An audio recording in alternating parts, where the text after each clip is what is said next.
I'd like to call the hearing to order this morning, and I want to thank our panel of witnesses for being with us. I'm going to introduce you right before you give your opening statement, so I'll just introduce you individually at that time. I'd like to recognize myself for 5 minutes for an opening statement. Today's hearing is entitled Home Appliance Energy Efficiency Standards.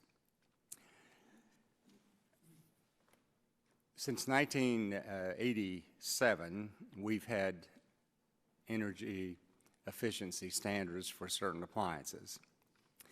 It came about because back in 1975, there was a Federal Energy Policy Act that established that format. The Reagan administration was sued because it was not being implemented.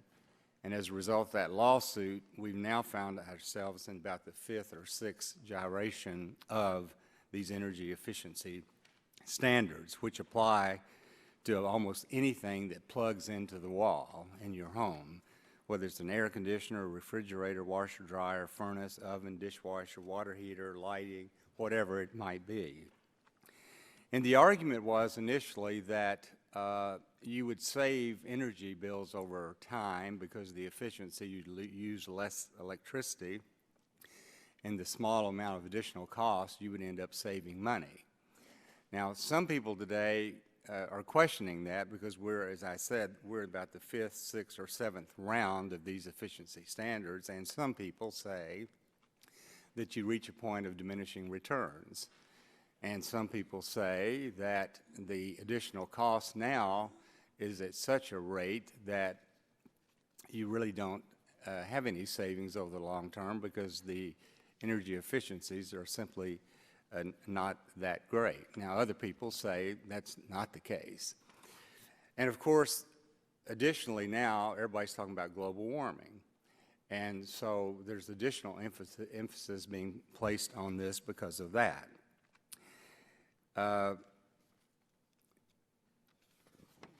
One of the problems that we have is in America, we feel like we're doing more than any other country in the world on these types of issues. I was reading an article the other day that said there are 3 billion people in the world who use open flames to cook today.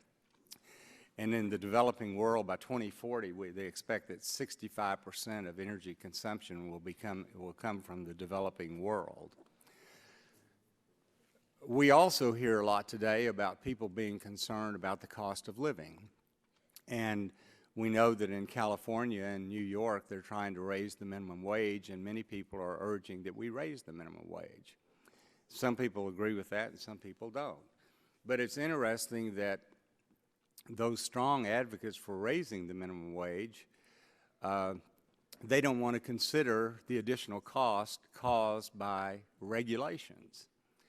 And it's one thing to say, okay, we need to raise the minimum wage, but to low-income, middle-class family, if these appliances are going to cost additional money, what does that mean to their pocketbook?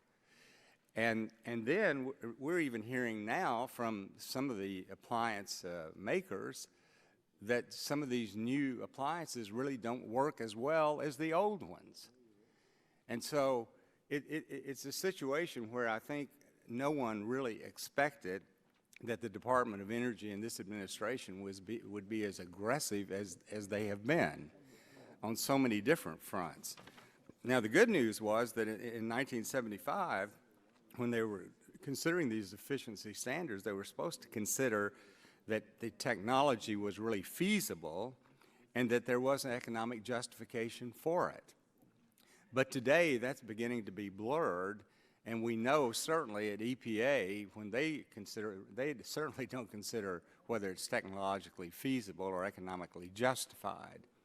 So if we wanted to have a more balanced approach, what we're trying to do is hear from people who are involved in this on a daily basis, because the American public, when they go to the appliance store to buy an appliance, they don't understand all about this efficiency. They just know what the price is, and then some people are telling them, well, you're going to save money, even though it's a lot more because of electricity will go down, and other people make the other arguments. So one of our objectives today is to just try to get a better understanding of what is the reality of this. And that's why we're here. So I want to thank all of you for joining us. And this time I'd like to introduce the distinguished gentleman from Illinois, Mr. Rush, for his opening statement. I want to thank you, Mr. Chairman, for holding today's hearing on the home appliance energy efficiency standards under the Department of Energy, a stakeholder's perspective. And I want to welcome, Mr. Chairman, all of our witnesses before the subcommittee here today.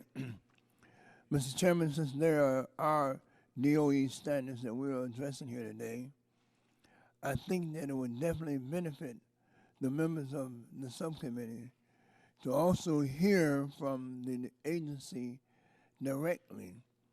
And I hope that we can invite them to testify on this issue at a near date in the near future. Mr. Chairman, historically, energy efficiency has proven to be the low-hanging fruit that has brought both parties together legislatively while also making our country safer, more secure, and more attentive to the impacts of climate change. Indeed, the story of energy efficiency, Mr. Chairman, is one that is filled with success stories that have really helped propel our country forward by making us more independent and more secure, while also reducing the cost of energy, both in our pocketbooks and its impact to our environment. In fact, Mr. Chairman, by DOE's own estimation, American families saved close to $63 billion as a result of their energy bills going down, and this is a result of these appliance standards that we are considering just in the year 2015 alone. The agency also forecasts, Mr. Chairman, that standards issued since 2009 will save the American consumer over $53 billion in utility costs and decrease carbon emissions by 2.3 billion metric tons by the year 2030. Mr. Chairman, in addition to the huge energy savings and the benefits to the environment, appliance and equipment standards also lead to additional investments in the workforce and the ultimate creation of jobs.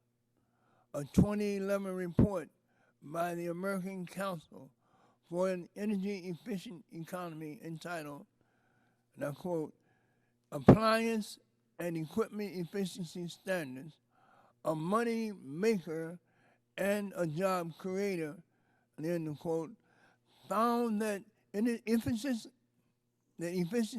standards led to net job creation in every single state.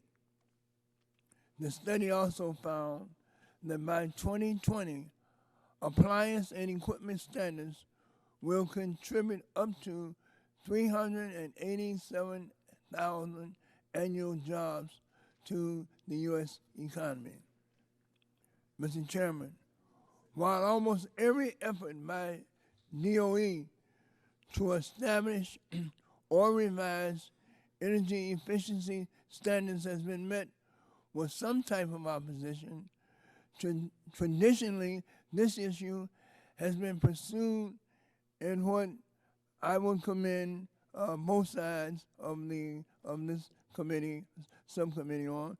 They've been pursued in a bipartisan manner, with contributions to the party put forward by our presidents and by past Congresses, even though those Congresses and the White House had been under the control of both Republicans and Democrats.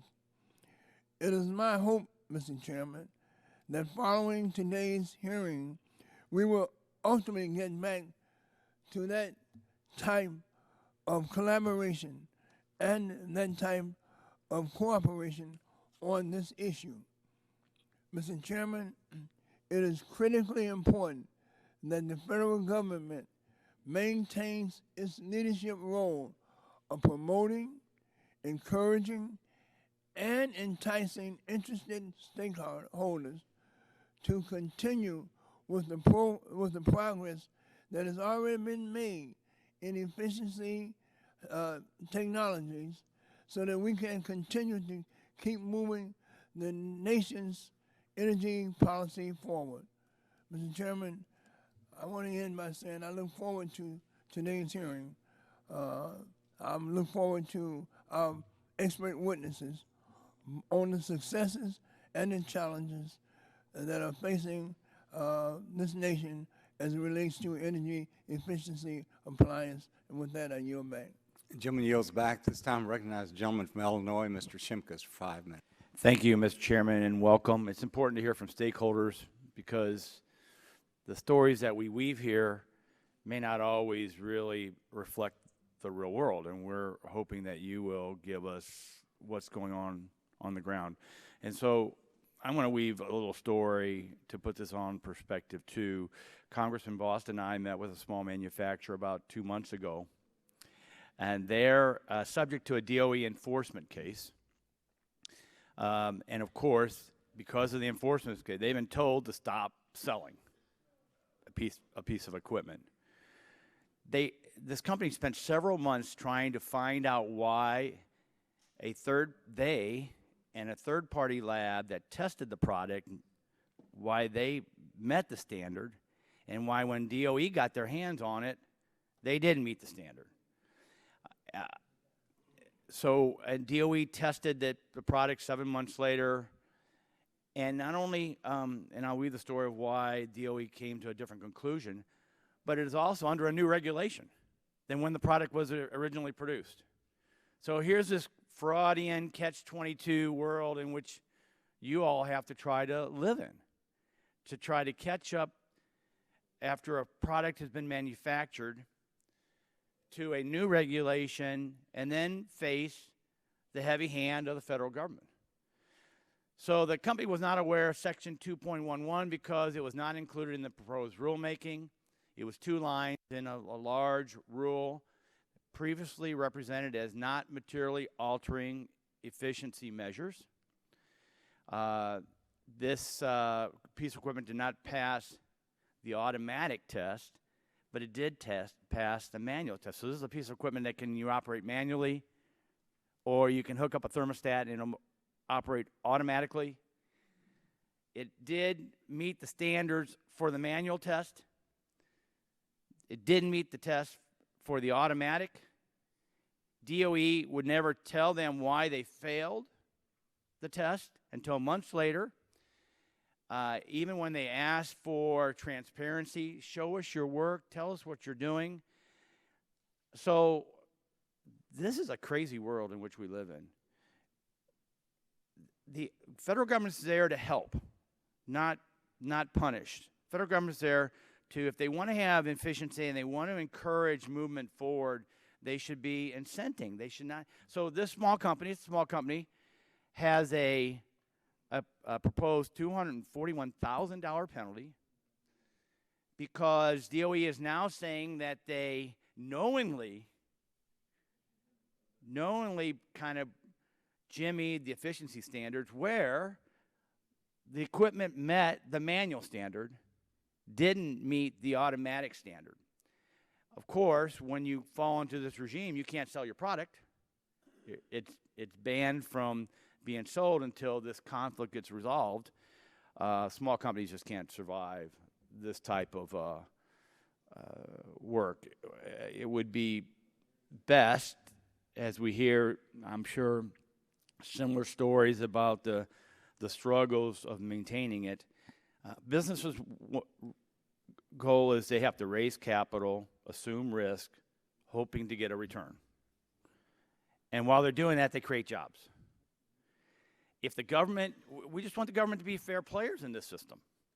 If we're gonna create these new standards, give industry a chance to meet them, and don't play games of delay by not working with the industry and telling them why they failed to meet the standard, or changing the rules for automatic or manual type systems. So I'm really looking forward to the hearing. I think it's very, very important, and I've got questions when we come to it to address the jobs debate, which I think people will find pretty problematic, that these are now causing the loss of jobs in our country. And I yield back my time. The gentleman yields back. This time recognize the gentleman from New Jersey, Mr. Pallone, for 5 minutes. Thank you, Mr. Chairman. The Appliance and Equipment Efficiency Standards program at the Department of Energy has been incredibly successful over the years in reducing energy consumption and lowering consumers' energy bills.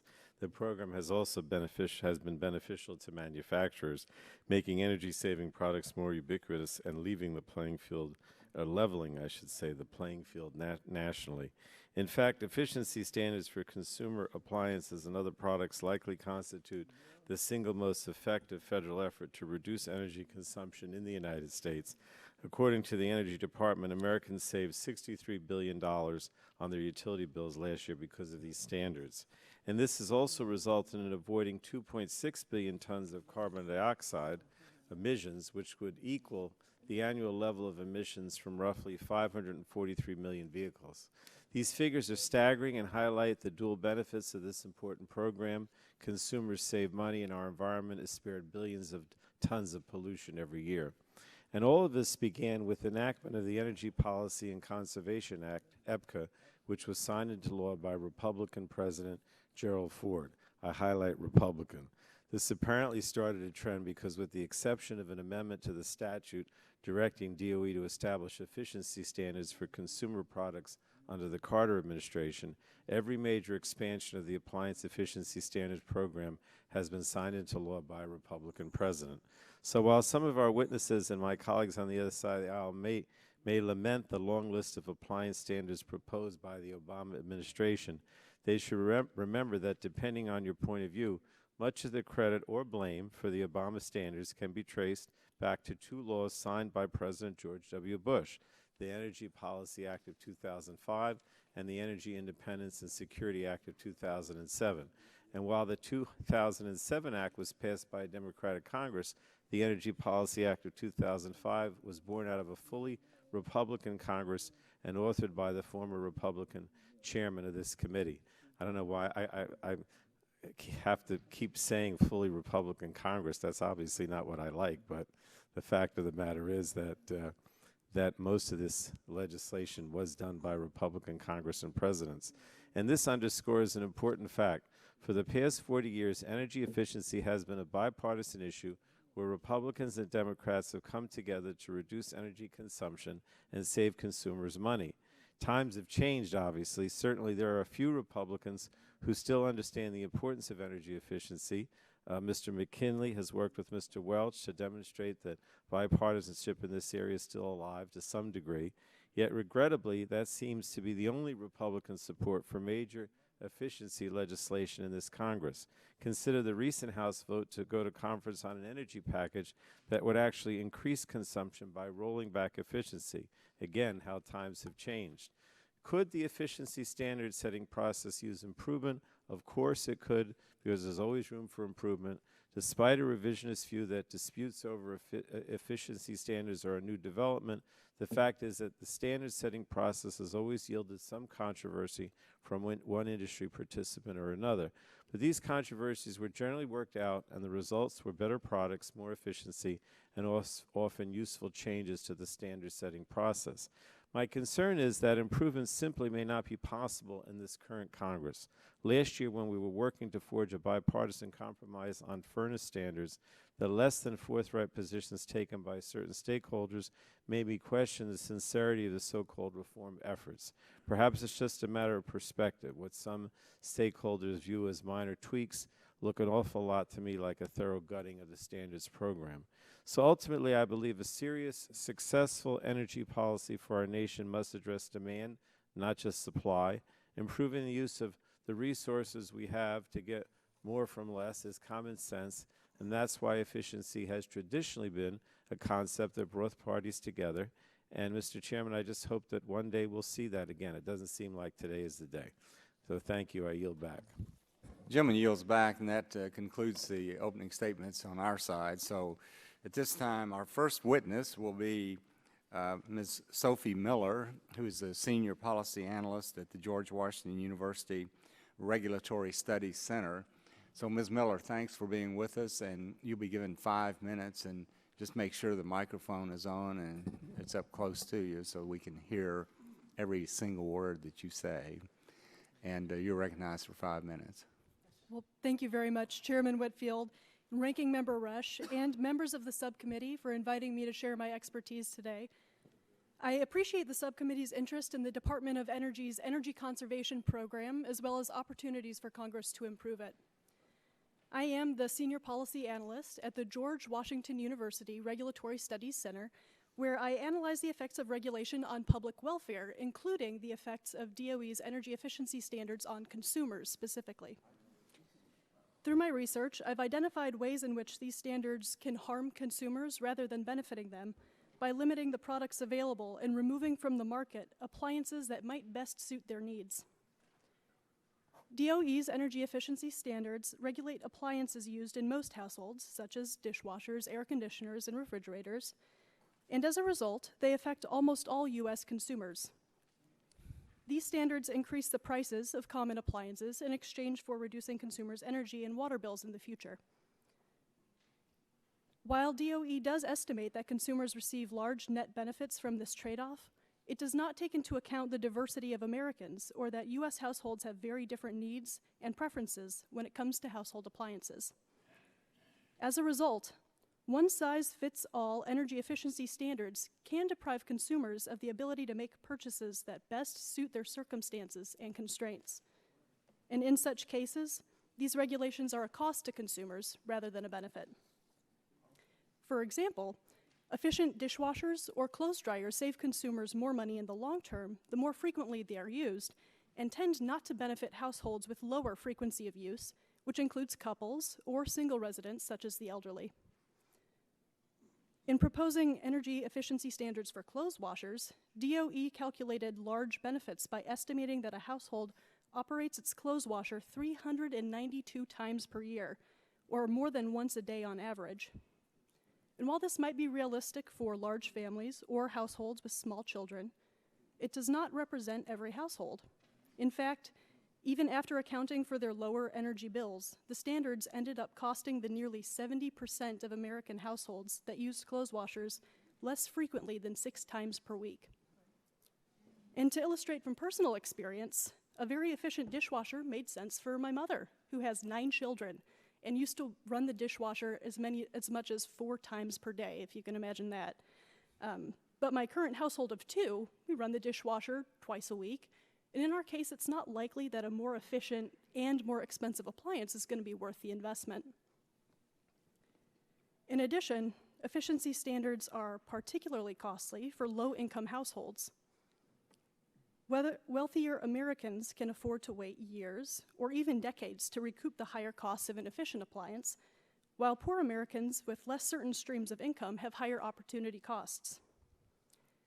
DOE calculates high benefits by using a relatively low time value of money, which field studies find represents wealthier households. Changing DOE's model to reflect the actual time value of money to low and median income households shows that they encourage large net costs as a result of efficiency standards. When a paycheck has to cover rent, food, and other necessities, a very efficient appliance may not be affordable, even if it does reduce electric bills in the future. Many families simply cannot borrow at the 3% rates that DOE assumes. But energy cost savings are not the only justification for these standards, as we've heard, as more efficient appliances can also reduce environmental emissions. But these environmental benefits are typically quite small relative to the costs of the standards. In fact, the costs outweigh these benefits by a factor of 3 to 1. By looking at environmental benefits alone, DOE would not be able to justify the standards that it has set for most appliances. In sum, the payoff from more efficient appliances will vary depending on a household's income, size, and other characteristics such as geographic location. It is perfectly rational for individual households to prefer to purchase different appliances, including those that do not meet DOE's standards. By taking away those choices and preventing households from buying the appliance that best suits their individual needs, DOE is imposing a cost on consumers and not a benefit. This is particularly true for low and median income Americans and the elderly, who bear the highest costs of appliance efficiency standards. Thank you all for your time. I look forward to your questions. Thank you, Ms. Miller, very much for your opening statement. And our next witness this morning is Mr. Joseph McGuire, who's the President and CEO of the Association of Home Appliance Manufacturers. Thanks for being with us, and you're recognized for 5 minutes. Chairman Whitfield, Ranking Member. And turn your microphone on and get it close. Okay. Mr. Chairman and Ranking Member Rush and members of the subcommittee, thank you for the opportunity to testify this morning.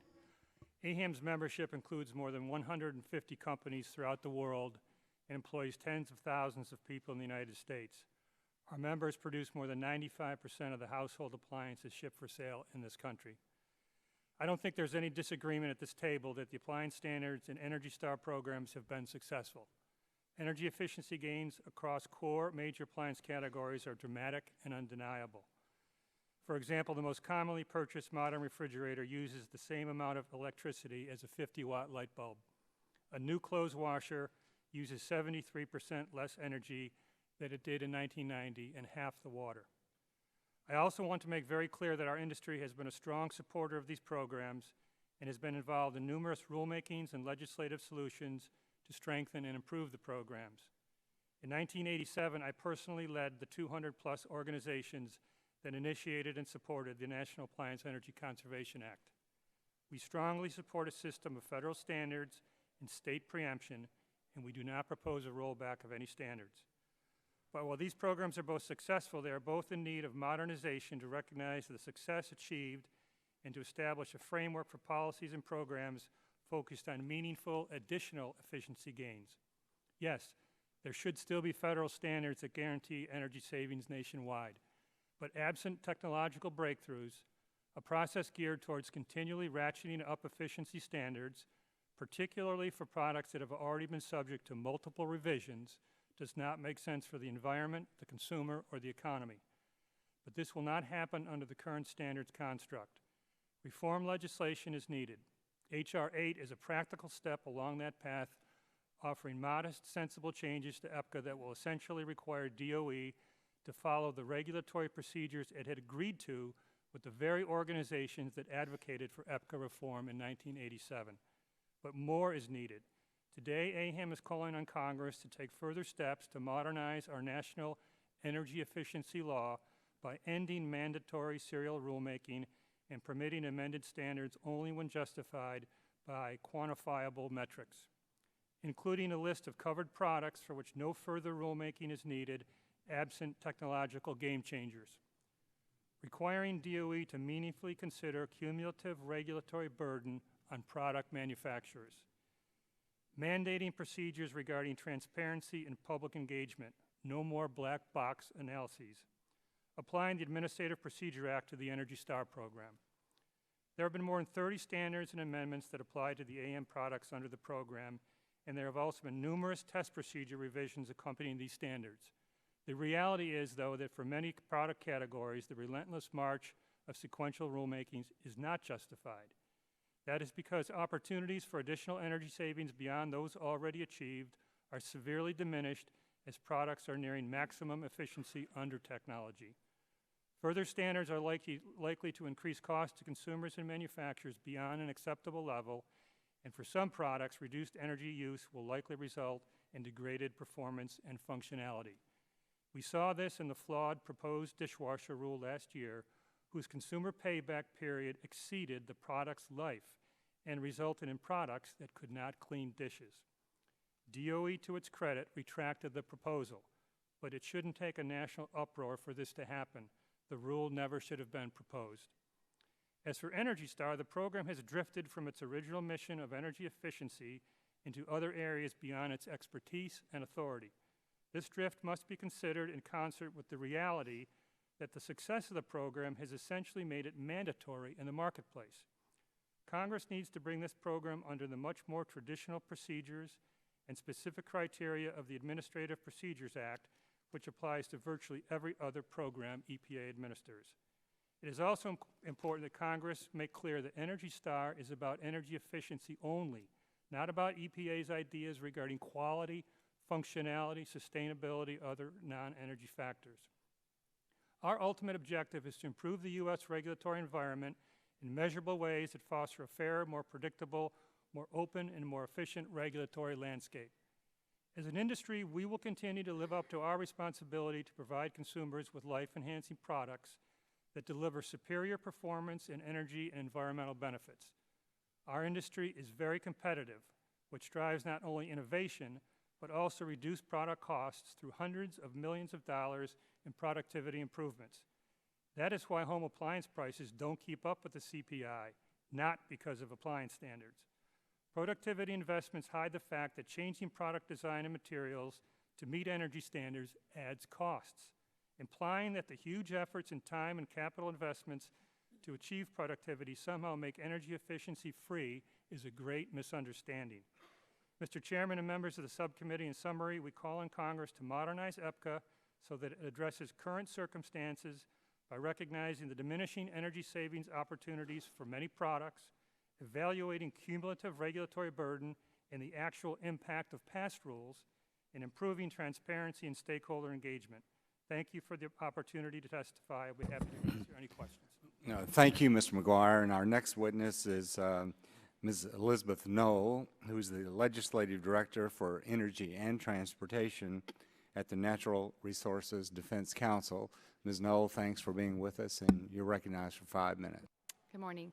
Mr. Chairman, members of the subcommittee, thank you for the opportunity to share the perspective of the Natural Resources Defense Council on national energy efficiency standards set by the Department of Energy for many household appliances and commercial products. This program sets dependable minimum levels of energy efficiency that all Americans can count on to reduce their utility bills, the carbon pollution that harms human health, while promoting innovation and new job opportunities. My name is Elizabeth Knoll, and I'm the Legislative Director for the Energy and Transportation Program at NRDC. NRDC has long supported energy efficiency standards, and we're far from alone. We've successfully worked alongside many groups, including NEMA, AHRI, and AHAM here today. And support was reiterated in a recent op-ed we authored with the National Association of Manufacturers. And let's not forget, the initial law establishing standards was signed by President Ronald Reagan, then expanded and improved with broad bipartisan support in laws signed by both Presidents George H.W. and W. Bush. And why is there such strong support for efficiency standards? This program is wildly successful, delivering tremendous consumer and national benefits. It has broad and bipartisan support, founded on a long history of collaboration and consensus building. And by all accounts, there is still huge potential for even more energy and financial savings now and in the future. To my first point, by every single measure, the program provides huge benefits. In fact, national appliance standards are the second biggest energy-saving policy in U.S. history, second only to vehicle fuel economy standards. Appliance standards are saving the typical U.S. household about $500 per year on their utility bills. Last year alone, American consumers saved $63 billion. And thanks to standards already on the books today, consumers and benefits will save almost $2 trillion on their energy bill due to improved appliance and equipment sold through 2035. Because these standards are cutting American energy consumption, it also reduces the need to burn polluting fossil fuels to run those appliances and equipment. Last year alone, national appliance standards helped the U.S. avoid emissions of 300 million tons of carbon dioxide. That's equivalent to the annual pollution from about 63 million cars. As I noted earlier, 3 Republican presidents have signed laws supporting energy efficiency standards.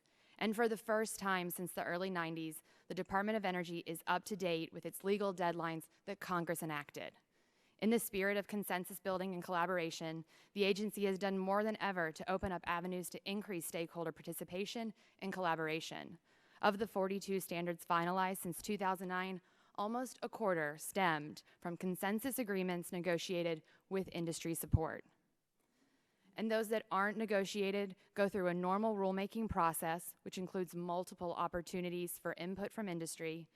As a result, the vast majority of American energy efficiency standards go into effect without controversy.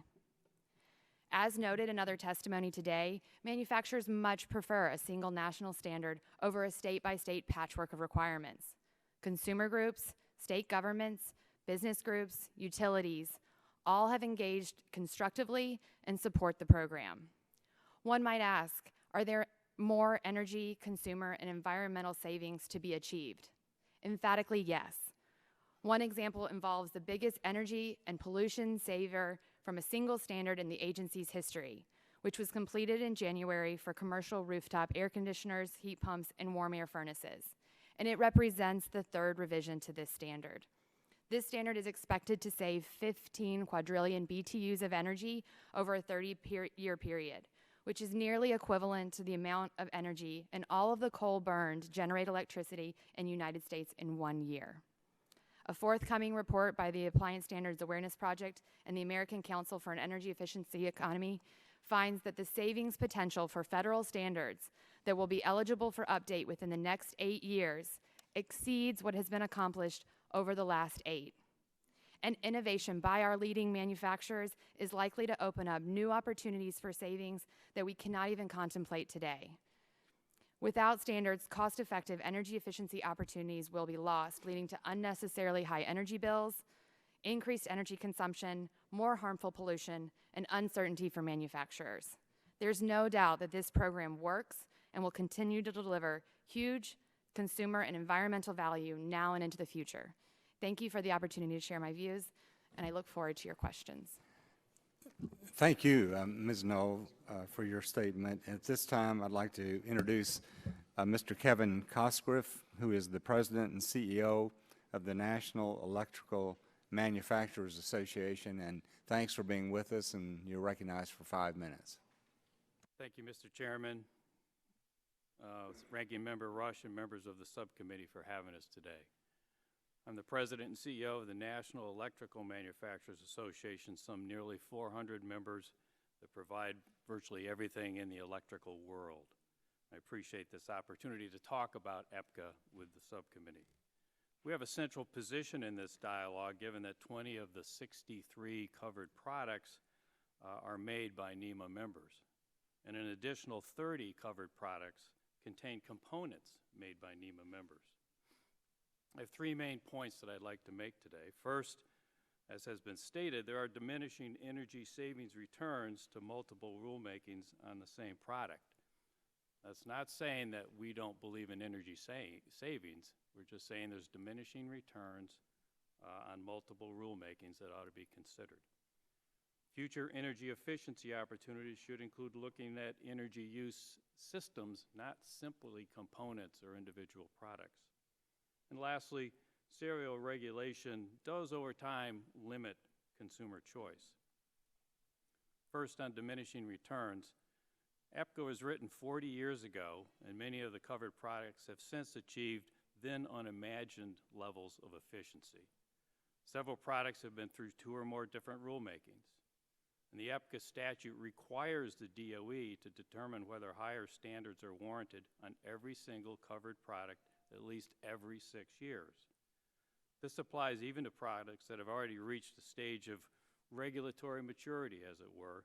That is to say, the products for which cost-effective efficiency improvements have essentially reached their limits. Cost-effective energy improvements have reached their limits. There are two components to this situation we believe warrant congressional attention. We should retire several of the mature covered products, and by that I mean retire at the current level of efficiency, not backslide, and that stakeholders, including government, should be given sufficient time to analyze the impact of a previous regulation before a new rulemaking cycle kicks off. Barely has a product entered the market before the next rule process kicks off. There has not been enough time to really analyze the information in the real world to see if it works. My second point is that energy efficiency opportunities should begin looking at energy use systems. EPCA was crafted for individual products. The challenge ahead, I think, is to build on this past industry success with a new, more holistic approach to these savings opportunities. Individual products are increasingly interconnected and operate as a system rather than singularly. We suggest Congress consider this opportunity when discussing energy savings. Think energy savings from a building versus energy savings from a lamp. Demands from, my third point is serial regulation impacts consumer choice. Demands from global competition, government regulation, and the all-important consumer preference require manufacturers to sprint to remain competitive. While our members are accustomed and good at running this race, an endless regulatory environment erects hurdles that they must repeatedly clear each and every time to remain viable. They're the definition of having skin in the game. One tendency of EPCA, however, is that over time it'll trend towards eliminating certain products from the market. Under this type of regulatory scheme, there'll be fewer and fewer choices offered to consumers. We assert that markets should drive, and in fact are driving, the energy-efficient economy. One choice that markets can do without, however, is availability of products entering the United States that do not comply with U.S. law and policy. This deprives consumers of energy-efficient benefits and disadvantages law-abiding manufacturers.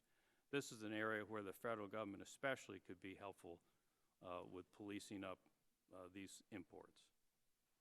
In conclusion, electrical manufacturers' contribution to the energy efficiency economy has been diligent and I believe commendable. Throughout this effort, NEMA has made constructive proposals to Congress, to DOE, and working with other stakeholders to advance energy efficiency where we believed it was justified and where the savings were significant. We've resisted regulation for the sake of simply doing something more when the benefits were insignificant or the costs were just too high. The 40-year-old model of regulating energy use in single products has in many cases done its duty, but its diminishing returns are exacting an increasing cost for our industry and higher price for our consumers.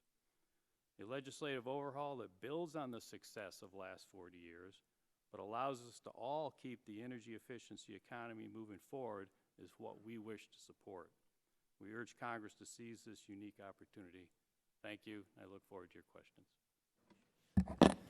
Thank you, Mr. Cosgrove. At this time, our next witness is Mr. Thomas Ekman, who is the Director of the Power Division of the Northwest Power and Conservation Council. Thanks for being with us. You're recognized for 5 minutes. Thank you, Mr. Chairman and Minority Leader Rush. My name is Tom Ekman. I am the Director of Power Planning for the Northwest Power and Conservation Council. I'll start with a very quick thumbnail of who we are, since there are no Northwest delegates here. I thought it might be important to figure out why I'm here representing the Northwest. The Northwest Power and Conservation Council was established under a congressional authorization under the Northwest Power and Conservation Act of 1980, Public Law 96501. We are an interstate compact authorized by you folks here in Congress to do power planning for the Northwest. So we, for the states of Oregon, Washington, Idaho, and western Montana, we produce a 20-year power forecast of future needs and a resource plan to meet those needs for electricity. And our statutory requirement is that we're to treat energy efficiency as one of the resources we can rely on to meet those needs. Over the past 3 decades, 35 years, we produced 7 different power plans. We're to update those plans every 5 years, so we started back in 1982 with the first plan and called for cost-effective energy efficiency to be a major, major component of that planning process as directed by Congress. Over that past 35 years, energy efficiency has been a very significant contributor to the Northwest economy and to meeting our needs. In summary, since 1980, the Northwest region has saved enough electricity through codes and standards, utility programs, to be equivalent of roughly 6 Seattles in annual electricity consumption, or more than 1.25 times the actual consumption of the state of Oregon. So it's a significant contributor. It roughly represents our second largest resource in the region. It's met 55% of load growth since 1980. So we really believe in energy efficiency that is cost effective. The reason I'm here is to talk to you about the role that federal standards have played in making that happen and what they look like going forward. Over the past 35 years, federal standards have basically produced 1/5 of the total savings that we've been able to achieve. Energy codes about 20%, and the remaining through ratepayer-funded utility programs. 1/5 of the savings turns out to be worth about $1 billion in annual savings on an annual basis, and saves about 5 million metric tons of carbon off of our system. And we have a very clean system because about half of our power comes from hydroelectricity. So that's a significant component of us. It's about 10% of our total carbon emissions on an annual basis. So on a going forward basis, we looked at the federal standards that have been adopted between 2009 and 2014. Those standards alone will reduce our forecast load growth from 1.1% to 0.8%, about 30% reduction in load growth. Again, saving significant consumer cost for new generation and saving consumer pain and agony from carbon emissions. So we are here to support those standards because not only they have been a huge benefit to us, but we have been involved in the negotiations that led to not only the federal standards, but many of the standards that have been adopted since 1987. I'm a member of the Appliance Standards Rulemaking Advisory Committee that was appointed by DOE to facilitate better communication between manufacturers and advocates for energy efficiency to begin to develop more transparent and open processes to engage in rulemaking. And that, since the advent of that committee, which was basically formed at the behest of the department itself, because it understood that it could do a better job of rulemaking in negotiations than it could in a standard notice and comment process. It can't always do a better job, but in some instances, particularly Elizabeth noted the appliance rulemaking for air conditioners and packaged rooftop systems, those consensus agreements between manufacturers and advocates have produced better standards, more regulatory certainty on behalf of the manufacturers, and greater compromise and facility to implement standards on behalf of the manufacturers. So I think that particular improvement was not envisioned in the original statute, but it was a regulatory process that DOE implemented on a voluntary basis and has improved immeasurably the transparency of the standards development process on a going forward basis.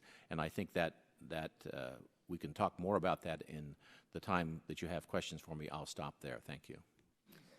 Thanks, Mr. Ekman. And our next witness and last witness is Mr. Stephen Urich, who's the President and CEO of the Air Conditioning, Heating, and Refrigeration Institute.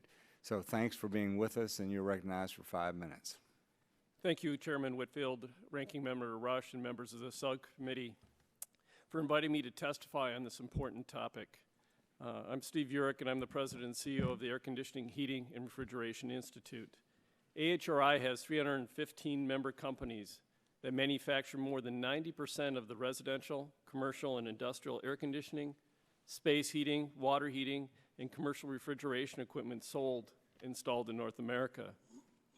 Our members employ over 100,000 people in manufacturing and more than 1 million American jobs when you include those involved in distribution, installation, and maintenance of our equipment.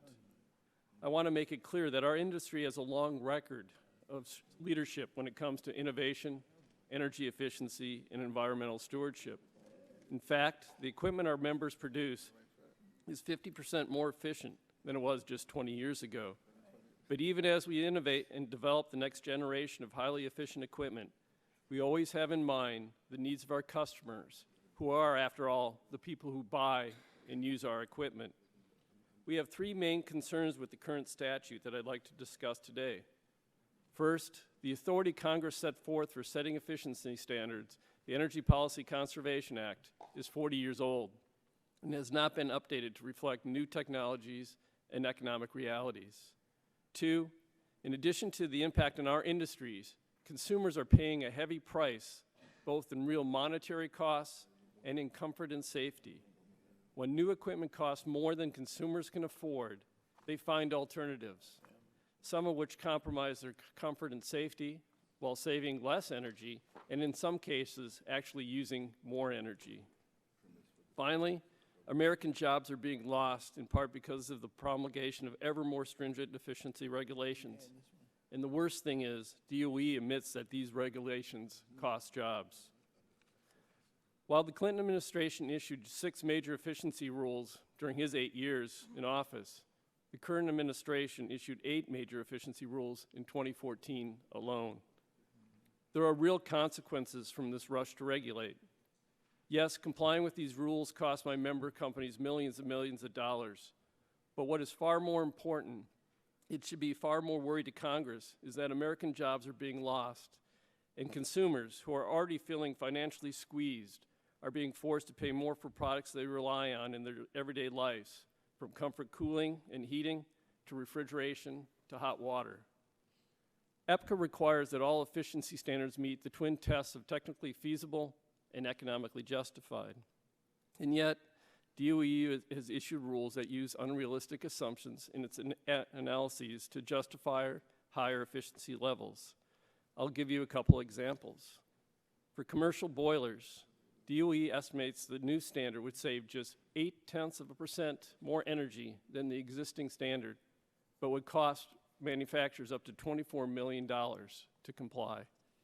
For residential boilers and commercial refrigeration equipment, DOE justified the economic impact of the higher efficiency levels by using the assumption that no matter how much the product increases in price, demand for that product would never decrease. Every time DOE issues a new rule, it issues a press release estimating the rule's benefits in cost savings for consumers and energy savings for the nation based on theoretical models.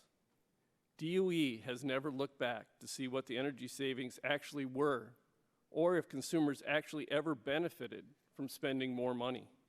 And the current law does not even require such a review.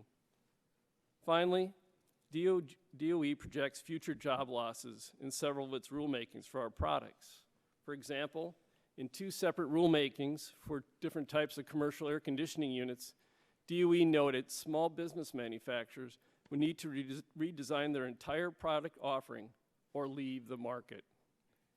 DOE acknowledged in a potential scenario in which a rulemaking for commercial refrigeration equipment could cause all existing production to be moved outside of the United States, resulting in a loss of over 3,500 jobs. Changes to EPCA should be implemented in phases with the collaboration of all stakeholders. I urge all members of the upcoming conference committee to ensure that the technical corrections in H.R. 8 remain part of the final energy bill. Broader EPCA reform should stress flexibility, enhance technical and economic justifications, and the process should be overhauled to maximize transparency and stakeholder engagement. Congress should require DOE to convene stakeholders to discuss and recommend a new regulatory framework. AHRI is ready to work with Congress, DOE, and other stakeholders on ways we can together fix and update this 40-year-old law to create a new, more open process, conserve energy, help manufacturers remain competitive in the global marketplace, and benefit all consumers. I appreciate the chance to appear today, and I look forward to answering any questions you might have and to working with you as we move forward on this important issue. Well, thank you, Mr. Urick, and thank all of you very much for your testimony. We appreciate it, and I recognize myself for 5 minutes of questions. Ms. Miller, the George Washington University Regulatory Study Center, how old is this center? It began in 2009. 2009. That's right. And how long have you been there? Since 2012. 2012. So, if you were running for public office or you were going to some Rotary Club speaking somewhere around the country, could you categorically say that these efficiency regulations are saving consumers money because the reduction in electricity cost exceeds the additional cost of the new appliance? I would say that these standards have very different effects on different households based on some of the characteristics that I mentioned and also some that I state as well in my written testimony. For instance, if you live in Texas, maybe it's more beneficial for you to have an efficient air conditioner, but do you care how efficient your furnace is? How often are you ever going to use it? Right. In that case, you may not actually save any money by getting an efficient furnace. So I would say that different situations. So a geographical area would have an impact on it. Absolutely. And then you indicated the use of the product obviously would have an impact on it. And you mentioned, I think, that some elderly people who maybe use it less would have less benefit from it as well. Is that correct? That is correct. And the department So, includes that in its analysis. so you know, all of us make comments about, well, this is going to save money and so forth, but it's certainly possible, and in many instances, I would assume that low-income people and elderly are harmed more by these regulations, perhaps, than they are benefited. Would you agree with that?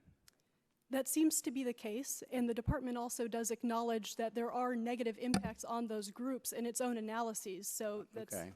It's not a view that's outside the mainstream. Well, now, originally this started because of the Arab oil embargo. I mean, the reason that this all started was because of trying to conserve the use of energy.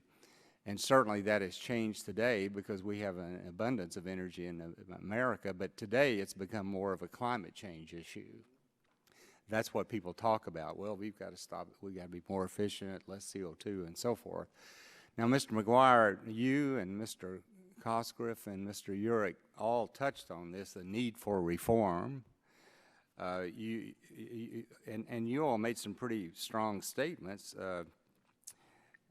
You said that sometimes the product is not going to be as effective. It's going to cost more to consumers. It's going to reduce consumer choice. And one comment I would also make on H.R. 8, which is our energy bill, one of the most controversial aspects of it related to the process that the DOE goes through in adopting these new standards. For example, they really are not transparent on it. The data analysis is not really available until they get ready to notice it.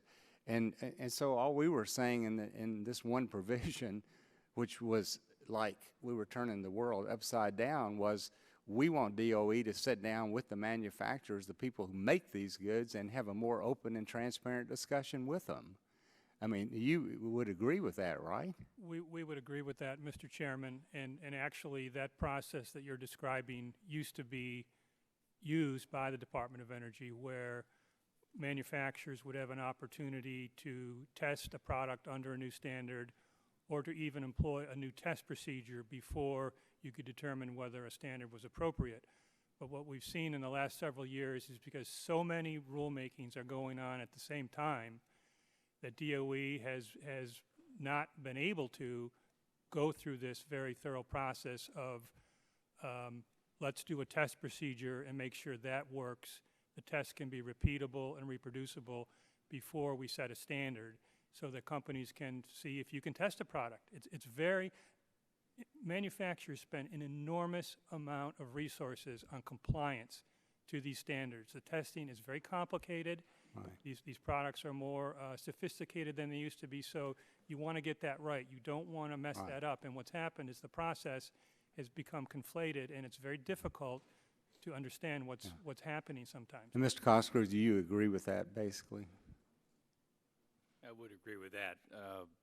made me think as Mr. McGuire was answering your question, the product cycle of some of the products entering the market now in our area, LED lamps as an example, is in many cases less than a year. So if you miss one of these hurdles I referred to, you've missed a product cycle. That's a very big deal. And for a small or medium-sized company, of which there's many making LEDs, that could be fatal. Well, I have a lot of other questions, but my time has already expired. So, Mr. Rush, you're recognized for 5 minutes. I want to thank you again, Mr. Chairman. Ms. Knowles, I want to thank you for your interesting testimony so far.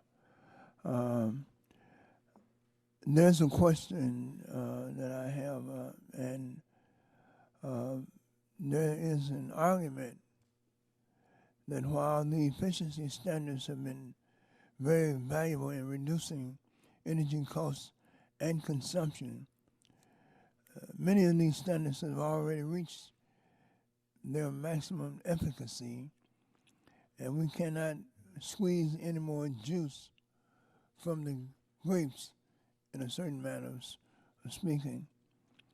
Do you agree with the statement that many of these appliances are as efficient as they can reasonably become, or is there's little to no room to move forward with these new standards, or do you believe that there are some more cost-effective standards and measures and pathways that we can implement in order to have more efficiencies and cost savings? Thank you, Congressman Rush. Yes, I do think that there are more cost-effective pathways to achieve greater energy savings that have yet to come. And I'd begin by just, as I stated in my opening remarks, the rule that was finalized just last year for commercial rooftop units, represented the largest energy saving single standard in agency history. And that was the third time that standard had been revised. And while this is going to deliver, huge consumer and environmental value, it was nowhere near the most energy efficient technology that's commercially available. So it just suggests that there is still room to improve. And I would also note that, as I mentioned in my opening remarks, that the forthcoming report from ACEEE and the Appliance Standards Awareness Project looks at the rules that will be up for revision in the next 8 years, and has shown that the energy savings opportunity from those rules will exceed that of those that were finalized in the last 8 years.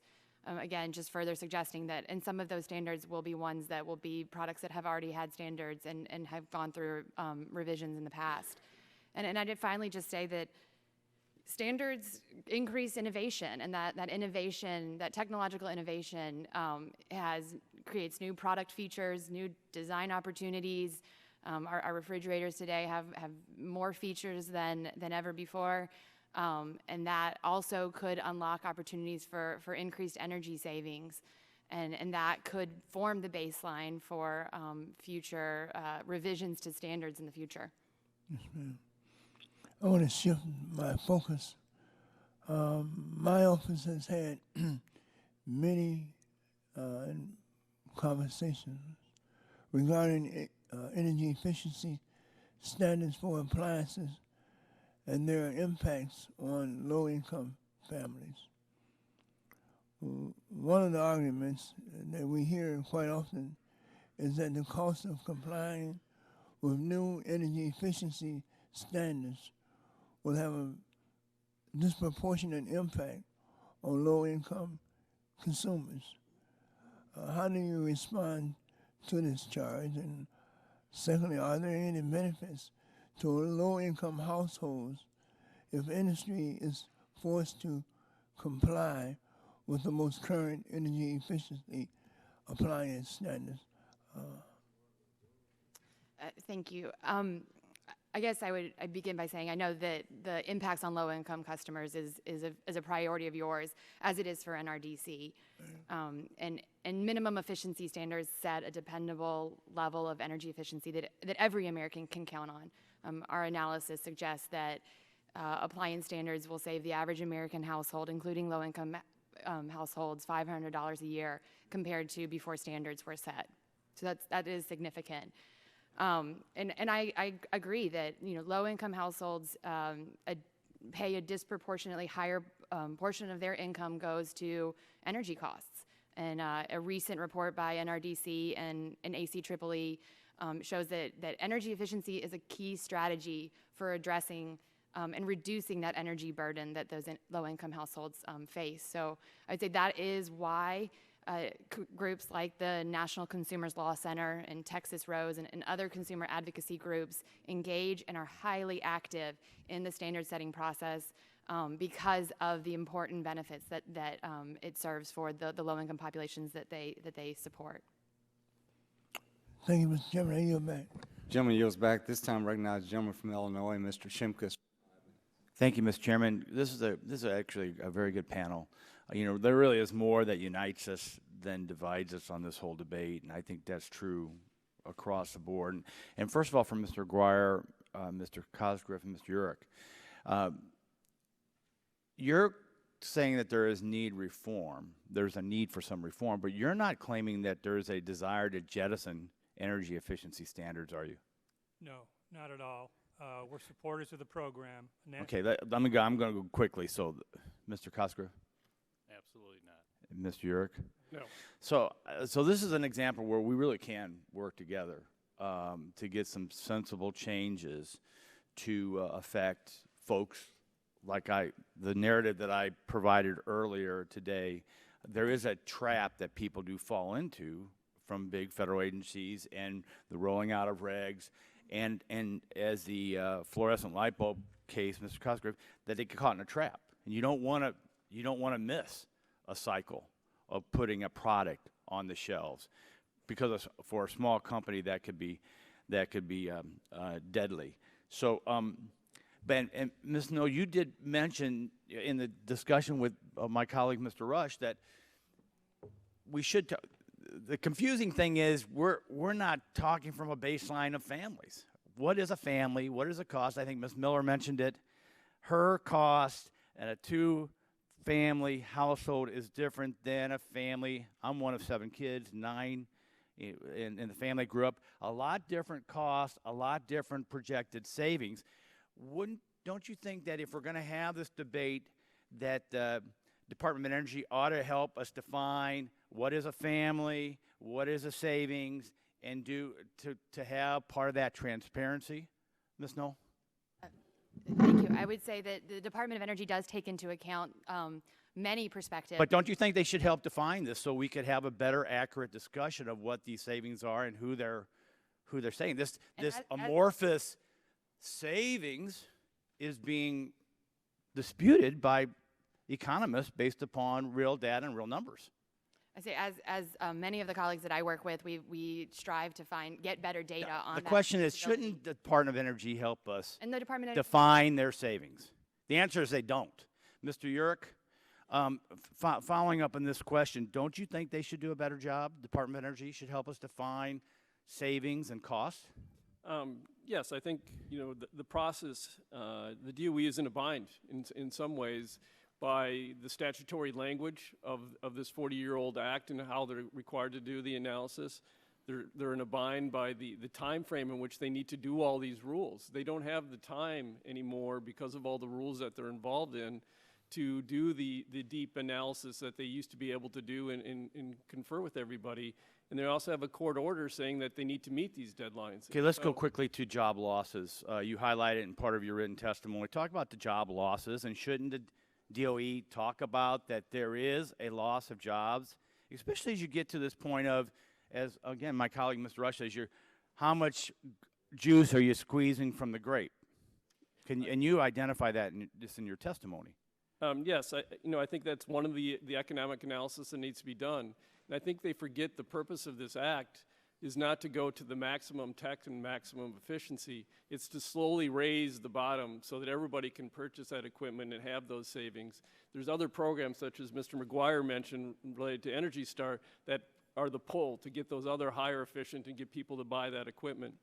What we're seeing now is that this program is being used to go to the max tech versus going to the minimal level where people get savings and benefits but don't have the cost. Aren't you asking for a return to a collaborative approach with the Department of Energy, Mr. McGuire? Yes, we are. Mr. Cosgriff?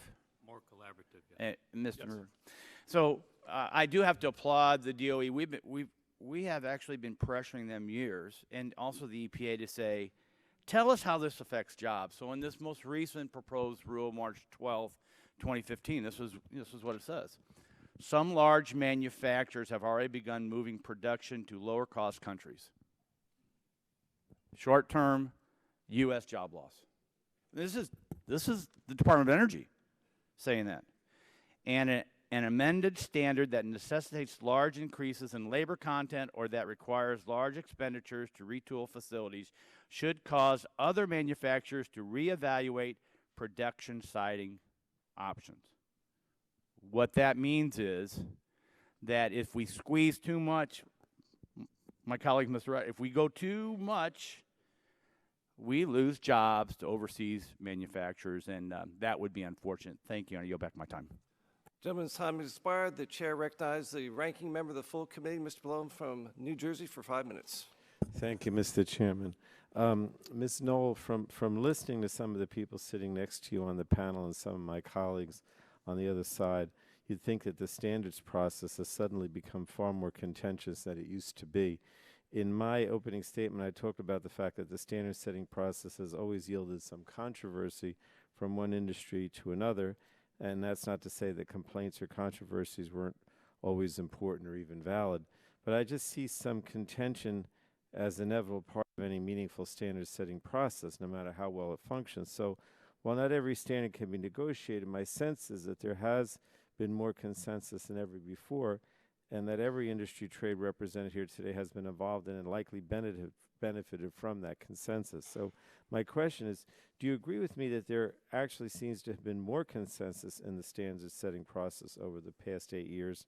And of the rules finalized in the last 8 years, what percentage of those rules has been established through consensus negotiations, if you could? Good morning.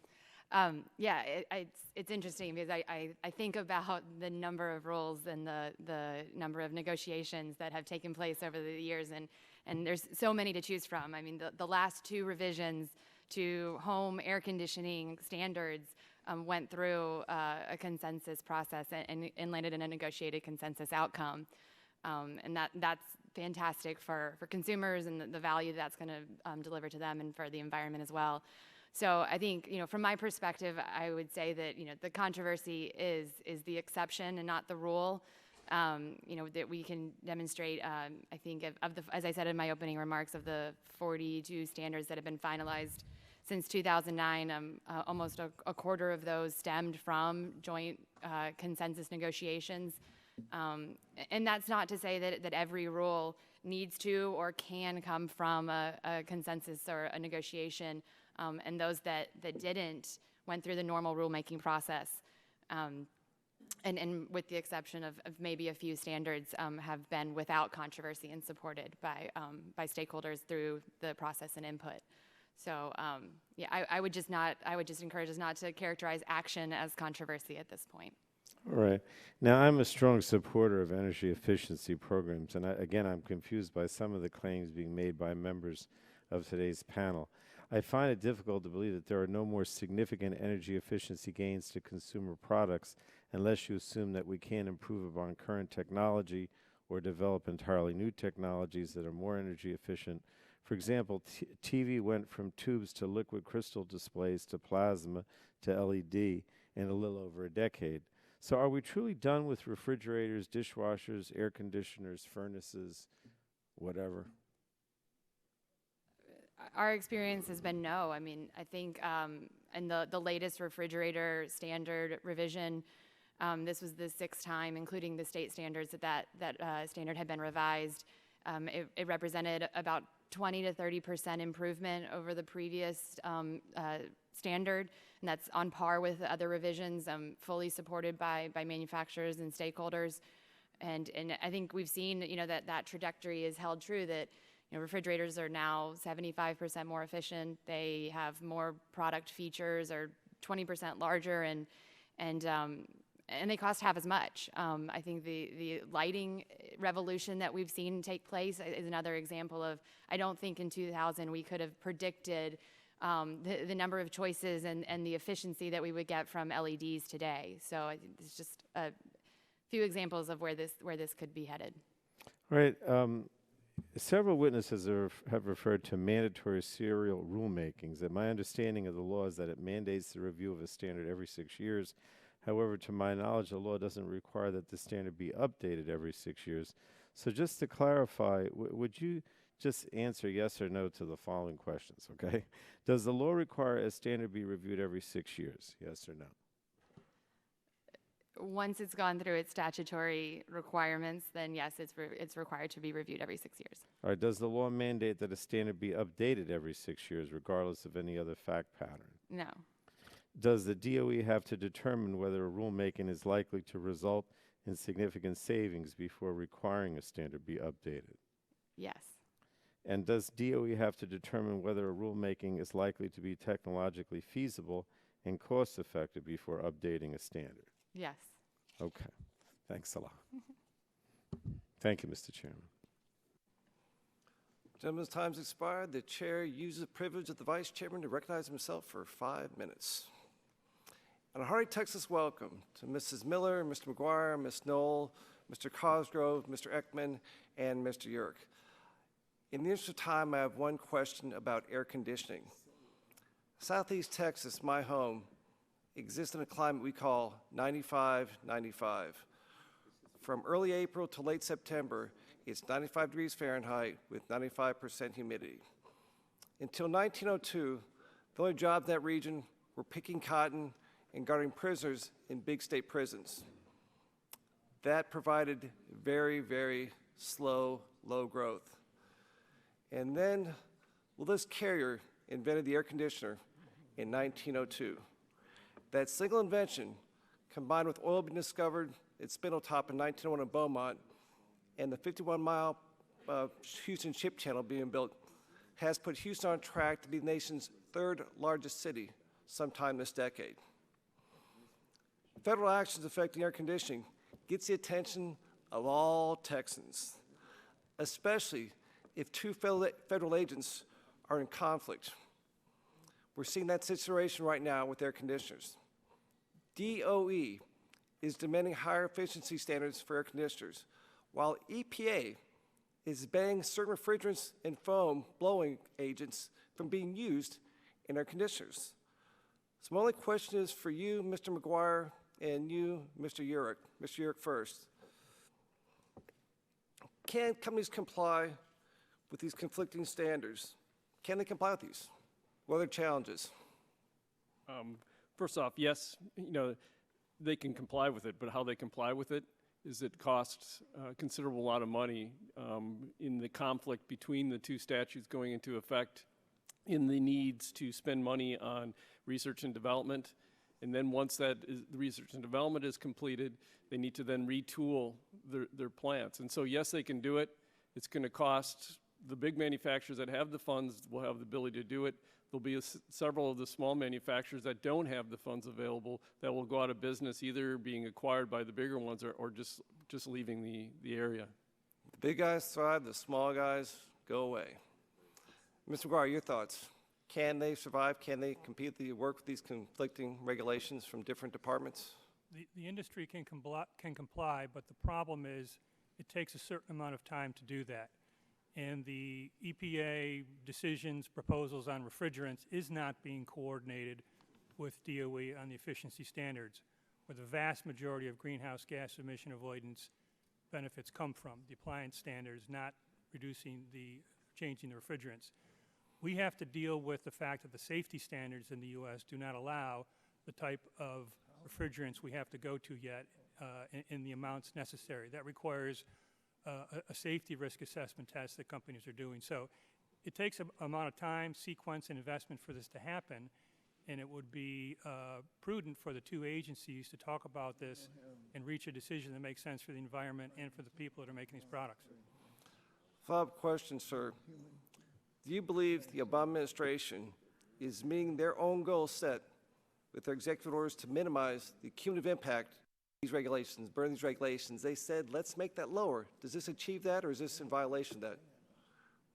We do not believe the DOE is doing a proper analysis of the cumulative regulatory burden on manufacturers when they're doing their appliance efficiency standards, because they're not taking into account the cost and investments that have been made for previous versions that haven't been recouped, as well as the investments that have to be made in alternative refrigerants. Mr. Yerk, your thoughts, sir? I agree with Mr. McGuire in that proper analysis has not been done, and the burden on manufacturers is not being considered and actually has been ignored when raised in some of the rulemakings related to commercial refrigeration equipment, where we did raise EPA changing the refrigerants that could be used at the same time efficiency regulations went into effect. And DOE said, well, they haven't changed it yet, so we're using the current refrigerant. They issued the rule. 6 months later, EPA banned those refrigerants. There's two different implementation dates. One is 2016 for the refrigerants and 2017 for the energy efficiency standards. You have to redesign twice in 2 different periods of time. Thank you. My time's expired. One word of warning, don't mess with Texas air conditioners. Chair recognizes the gentleman from California, Ms. McNerney, for 5 minutes. I thank the Assistant Chair. Mr. Cosgrove, I believe that you stated that many of the imported products are not held to the same standards as American-made products. Is that right? I didn't say many. I said that we should be on guard to make sure that non-qualified products enter the stream of commerce inside the United States. So is that must be happening then? Is that happening, or products entering the American? We receive information from our manufacturers routinely that they find products in the stream that don't, by objective standards, meet the standards of the United States of America. So consumers, U.S. consumers are buying products made overseas that are potentially less efficient and cost American jobs at the same time. They might be, yes, sir. How could we remedy that situation? Well, NEMA in the past has worked with Commerce in the area, for instance, of counterfeiting to take our expertise from our member companies and make it available to Customs and Border Security, to make it available to their agents so they can know what they're looking for, to be able to identify what constitutes a valid third-party certification mark, what might be a counterfeit, and other tells that you might see in products. So this is an enforcement issue. It's not a trade rules issue. Mostly enforcement, yes, sir. Okay, very good. Mr. Ekman, please elaborate a little bit, if you would, on how the rulemaking process could be improved, the transparency of the rulemaking process could be improved. I'll go through a little bit of history so that the context is there. In mid-2000s, DOE staff directed their consulting staff to sit down with advocates and manufacturers to help negotiate a white goods standard with the AHAM folks, so that the technical staff that was supporting DOE's rulemaking was appraised and involved in those negotiations that were informal at the time. They weren't authorized by DOE. We were handing those on the side.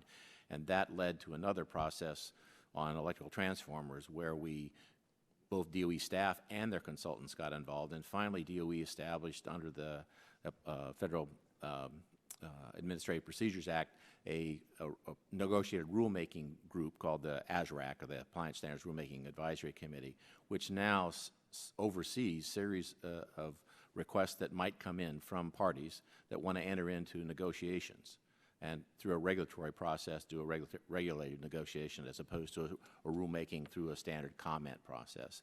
And that has opened, I think, the doors to more consensus agreement. The agreement on major refrigeration products, the HVAC equipment, pumps, and electrical transformers all came from those kinds of negotiations where there's a great deal more transparency, interaction with the manufacturers, with advocates, and DOE staff and its consultants, because they can get down and talk face-to-face, roll the sleeves up in a meeting, not in a very formal hearings type process. And I think that has improved both the outcomes and the feelings that come out of those outcomes about we agree that we can't get everything we need, but the compromise works for all of us. And that process to me is really central to and advancing the rulemaking process. Thank you. Mr. Cosgrove, again, you mentioned that or I'm going to ask this question, do you believe that the current standards have room to drive more innovation? Do I believe the current standards can drive more innovation? Can drive more innovation. I think the manufacturers are driving innovation. I think competition is driving innovation, and I think standards have a part in that, but I wouldn't overstate what their part is. So if a product is at the low end of efficiency, then the standards are a welcome boost. If a product like a transformer is at approaching 99% efficiency, I'm not sure what they're accomplishing. Thank you. Ms. Knoll, could you give some examples of efficiency improvements that are still possible? Yes, I'd be happy to. You know, I think that as we look at some of the products that will be revised in the next 8 years, there are standards for equipment and household appliances that have seen standards before. Water heaters is likely a potential opportunity for increased savings. As Mr. Cosgrove just mentioned, distribution transformers, I mean, they may be reaching a high level of efficiency, but all of the electricity that is produced in America goes through transformers. So even 0.5% improvement there is going to be a significant national benefit. So I do think that there is opportunities that still exist to improve through the standards process. Thank you, Mr. Chairman. Gentleman's time has expired. The chair recognizes the gentleman from Ohio, Mr. Latta, for 5 minutes. Well, thanks, Mr. Chairman, and I also like to echo that I think this is a great panel today and really appreciate you all being here. I'm kind of an expert. My wife and I in the last 6 weeks just bought a washer and dryer, and the refrigerator's next. But in Northwest Ohio, we do make HVAC, we make dishwashers, we make dryers, we make washing machines. We also make waffle irons, we make large mixers, and we also have a large freezer plant right in West Central Ohio. So we got a lot of things going on, and it's very important to our economy. But Mr. McGuire, if I could start with you. You've been particularly critical of the proposed new standard for dishwashers. Can you explain what is wrong with this standard, both in terms of the substance of the proposed rule as well as the process by which it has come about?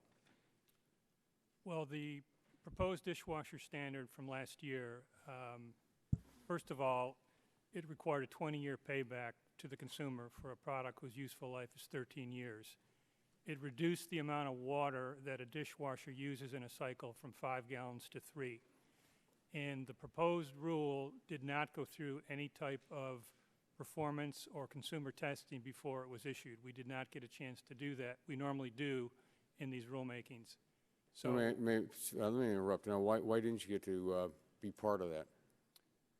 DOE just didn't do that part of the process. They just went right to the rule without that type of testing.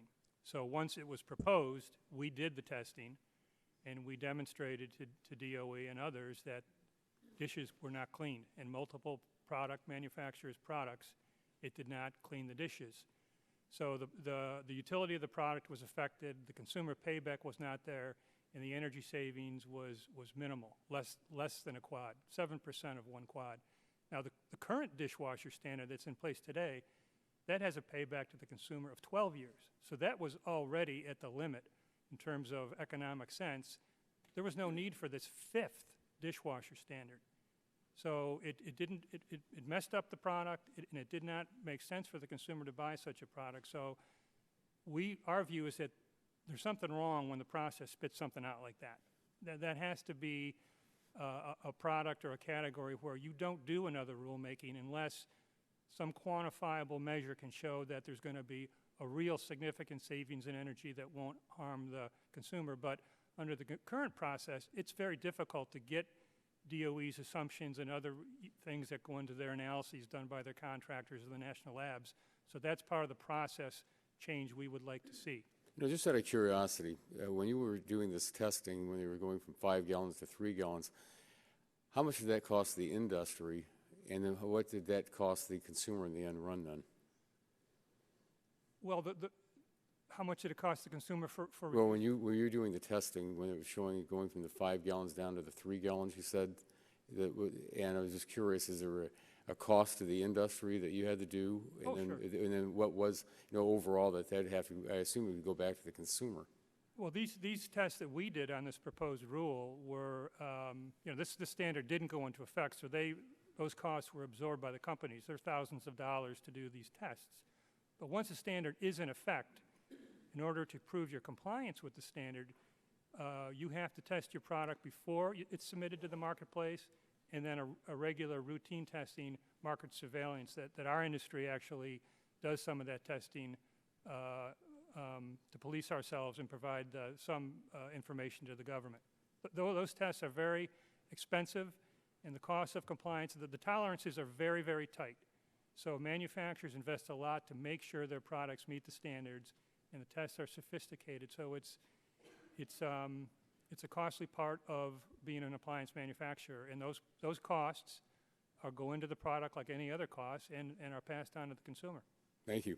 Mr. Urick, I'm concerned about the economic effects that the administration's aggressive regulatory agenda has.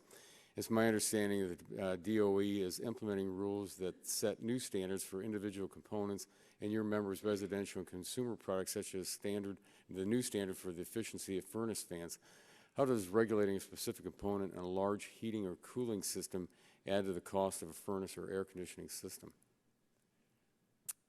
We have a lot of concern, and I think looking at this 40-year-old law, that it's dealing with products, and in some instances it's going into the components in those products and pieces of equipment, and which is the wrong direction. And really what we should be looking at is how these products are put into the house or into the building, and looking at an overall systems approach to efficiency to really look at the gains. Because if you start dictating and regulating the components, be it the compressor, now they're looking at regulating the fans that go into the HVAC, the air conditioning and furnaces and others, you're dictating how these products are designed. And once they're put into that product, they might have, and we've shown in a case and a proposal out with the California Energy Commission when they were doing this with air handlers, what they were proposing on the efficiency level for fans actually used more energy when applied in the air handler than being able to design the overall product and the energy use of that air handler. And so we just want to make sure that this is done rationally, and the current law doesn't give DOE that type of authority to look at the broader picture. And I think we just need to step back and say, it's 40 years old. Let's look at it and make some changes and make it better so we can actually get some energy savings out in the field and have consumers be able to afford the equipment. Thank you very much, Mr. Chairman. My time's expired. I yield back. Gentleman's time has expired. The chair recognizes the gentleman from Vermont, Mr. Welch, for 5 minutes. Thank you very much. This is a great panel. Appreciate it. A couple of things. We don't have a bill yet, right? So this is kind of an abstract discussion. And I thought Mr. Shimkus kind of laid out the potential for cooperation here. I do like the notion of collaboration in the process because you've got folks at DOE who are doing their best to implement efficiency standards. You've got real-world folks that are the manufacturers that have to contend with the very practical issues of implementation. I mean, Ms. Knoll, you're okay with that, right? Yeah. Yes. I mean, I think helps standards to- are incredibly important. I don't think they're everything. I mean, Mr. Cosgrove, you mentioned that the standard in some cases, especially at the low end, does spur the innovation. But if you've got something that's highly efficient, then it's not going to accomplish all that much. I mean, a lot of what you're saying sounds very reasonable to me. The jobs issue, I think it really is all out. It's not so much the jobs issue. I mean, air conditionings, by the way, I mean, one of the most outrageous loss of jobs is with Carrier leaving Indiana to go down to $3 an hour wages in Mexico, which I think is pretty appalling, but it has nothing to do with standards, particularly since whatever it is manufactured at $3 an hour has to meet the standards before it can come back into this country, right? So, you know, you've got a level playing field as long as the standards apply to everywhere. But I do, as a strong supporter of efficiency standards with Mr. McKinley, who's got a lot of experience in this. I feel that those of us who believe standards can work have to be extremely diligent in trying to address practical concerns as they come up. That makes sense to me. So I've heard the industry folks saying that you're not for unraveling them, you want them to be more practical. Yeah, and you know, I'm not asking a lot of questions because I don't think there's that much disagreement and we don't have a bill. But one of the things I think that would be helpful as part of this process would be to get the DOE folks in here and ask them what are some of perhaps the congressionally imposed burdens we're imposing on them, where you're saying that they've got so many rules they've got to deal, they don't have the time and the space. But bottom line here, collaboration I think is really good. I think standards are absolutely essential. I mean, the energy efficiency savings that we've had have been tremendous. If they're done right, it can save consumers money. It's not without impact. I mean, we all understand that. But there was a cost associated with requiring that automobile manufacturers install seatbelts. That costs more money when you bought a car. But most of us think it's about time. Mileage standards have been tremendous. That is a cost, but it's really had an impact on the average mileage in our fleet. So really, what I'm asking for is to take up Mr. Shimkus on his observation that this is an area where there's some opportunity for us to cooperate, but that means not letting it get adversarial. If there's acknowledgement even from the people who are affected by this in ways that they think are a little too aggressive, to have some interaction with DOE and us to try to figure out what are the process improvements we can make in order to get the benefits of regulation. I mean, I'll just ask the industry people, Mr. McGuire, Mr. Eckman, or Mr. Urich, is that a problem for you, the approach I'm talking about? It's not a problem. We've used consensus many times in the past, but we think consensus ought to be to change the law so that the process requires these improvements and they're not discretionary. Well, that's got to be a discussion. There's no specifics here, all right? So you're making, we don't have a bill in front of us. There are some process improvements in the energy bill in conference, but the ones we're talking about, the major reforms, aren't. You're right, there is not. Well, I'll tell you what would be helpful for me if each of you did like a one-page bullet point assessment of concrete things that you think in the process would improve it. Then we can assess it, have a discussion. We can talk to DOE. How does that work? Would it improve it or not? What's the downside? You know, we're just having this real abstract discussion here. And the regulations, I think, are really important and it can be really beneficial, but they also, if they're not done right, can have a lot of downside to them with no upside. Ms. Knoll, how about you? What I'm saying is... I would be happy to do that. I would also encourage us to look at some of these where the process is working. And I think, you know, dishwashers is an example of that where DOE heard from industry and Congress granted them the authority to look at consumer utility and performance as one of the criteria. Well, that'd be helpful. For economic justification. So no, that would be helpful. This as an example of how it's working and how it's serving to protect consumers and also ensuring a balanced, you know, both the impacts on manufacturers as well as the impacts on consumers and the environment and are reducing our energy consumption. That makes sense. What about you, Mr. Gentleman's Eckman? time's expired. I'm sorry, sir. Got to Okay, move on. thank you. Votes coming up. I recognize the gentleman from West Virginia, Mr. McKinley, for 5 minutes. Thank you, Mr. Chairman. And let me just build a little bit on some of the remarks that have been made earlier about some of the credentials of several. Peter Welch and I have had a wonderful working relationship. We chair the Efficiency Caucus. We put language into the current energy bill that we're waiting to see what's going to happen in the Senate. We've been to the White House for signatures on an energy efficiency bill. So this is something I think he and I really grasp fairly well with this. Back when I was in private practice engineering, we designed some of the first LEED certified schools and office buildings in West Virginia. I'm working with Tonka over an energy efficiency with the turbines to create electricity to make that more efficient. So energy efficiency is one of the prime areas that I like to play with and get involved in here. But I get to a point, there's a vast differences, and I want to play back a little bit on what my colleague and good friend, Bobby Rush from Illinois was talking about, was the disparity of income when people were facing this. If you look at this, it poses a challenge for all of us. It really does for us. If you look at Mississippi, my colleague here from Harper, from Mississippi, their median family income is $36,000 a year. In Mississippi, $36,000 a year. But in Maryland, it's over $70,000 per family income. But so in those affluent states or neighborhoods, they make choices. They have choices. You'll probably, if we went through the motor vehicle licensing, we find they probably have more BMWs and Lexus cars there than we have in some other areas of the country or in neighborhoods. So cars are going to be different because people have choices. We have housing, that there are different pricing for housing because people have choices for that. We have health care. When you go to the exchanges under Obamacare, there are different exchanges you get, so people have choices. But when it comes to their major consumer appliance, they don't. For your air conditioning, your refrigerator, your range, your dishwasher, your furnace, all of these have been mandated that this is the only one that they have available to them.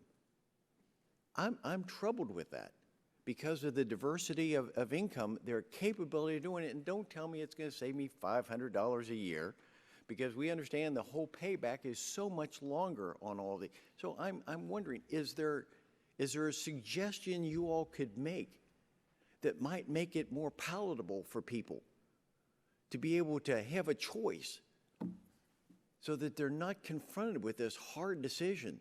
I know of families that are trying to fix anything they can, their equipment as much as they make it last as long as possible, because they know that they can't afford the cost of the new one, and so they're spending a lot of money in repairs because they don't have a choice. They know what the cost is.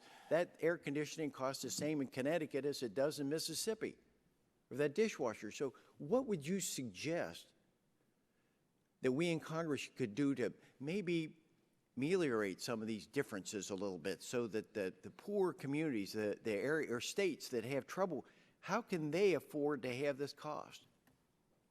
Can some of you, okay, Mr. Congressman, I think this is a really important issue, and I think it's bringing back the balance that was originally put out in the 40-year-old law, where it says technically feasible and economically justified. Right now, the focus is too much on the technical feasibility and saying, hey, my manufacturers manufacture products everywhere from the federal minimum to very high efficiency. Yes, we could go to the high efficiency, but we need to look at the cost. And I think it's bringing that balance back to that economic justification and saying this law is intended to raise that floor slowly.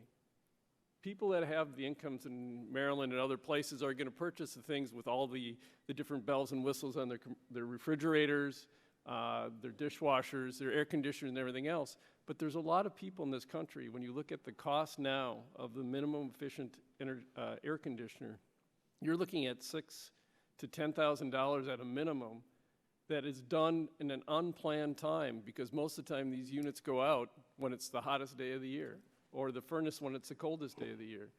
And the Federal Reserve just had a study last week that said over 47% of the American people have less than $400 in emergency cash available to them. So what are they going to do?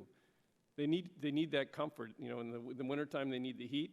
A lot of times for medical reasons, they need that the cooling in the summer. And so it's bringing back that balance, and probably putting more of an emphasis on the economic justification versus the technical. My time's expired, but all I can ask, could each of the six of you, would you mind putting a little paper to me or something to say what you would suggest that might be a solution to help out for families in depressed areas? Thank you very much. I yield back.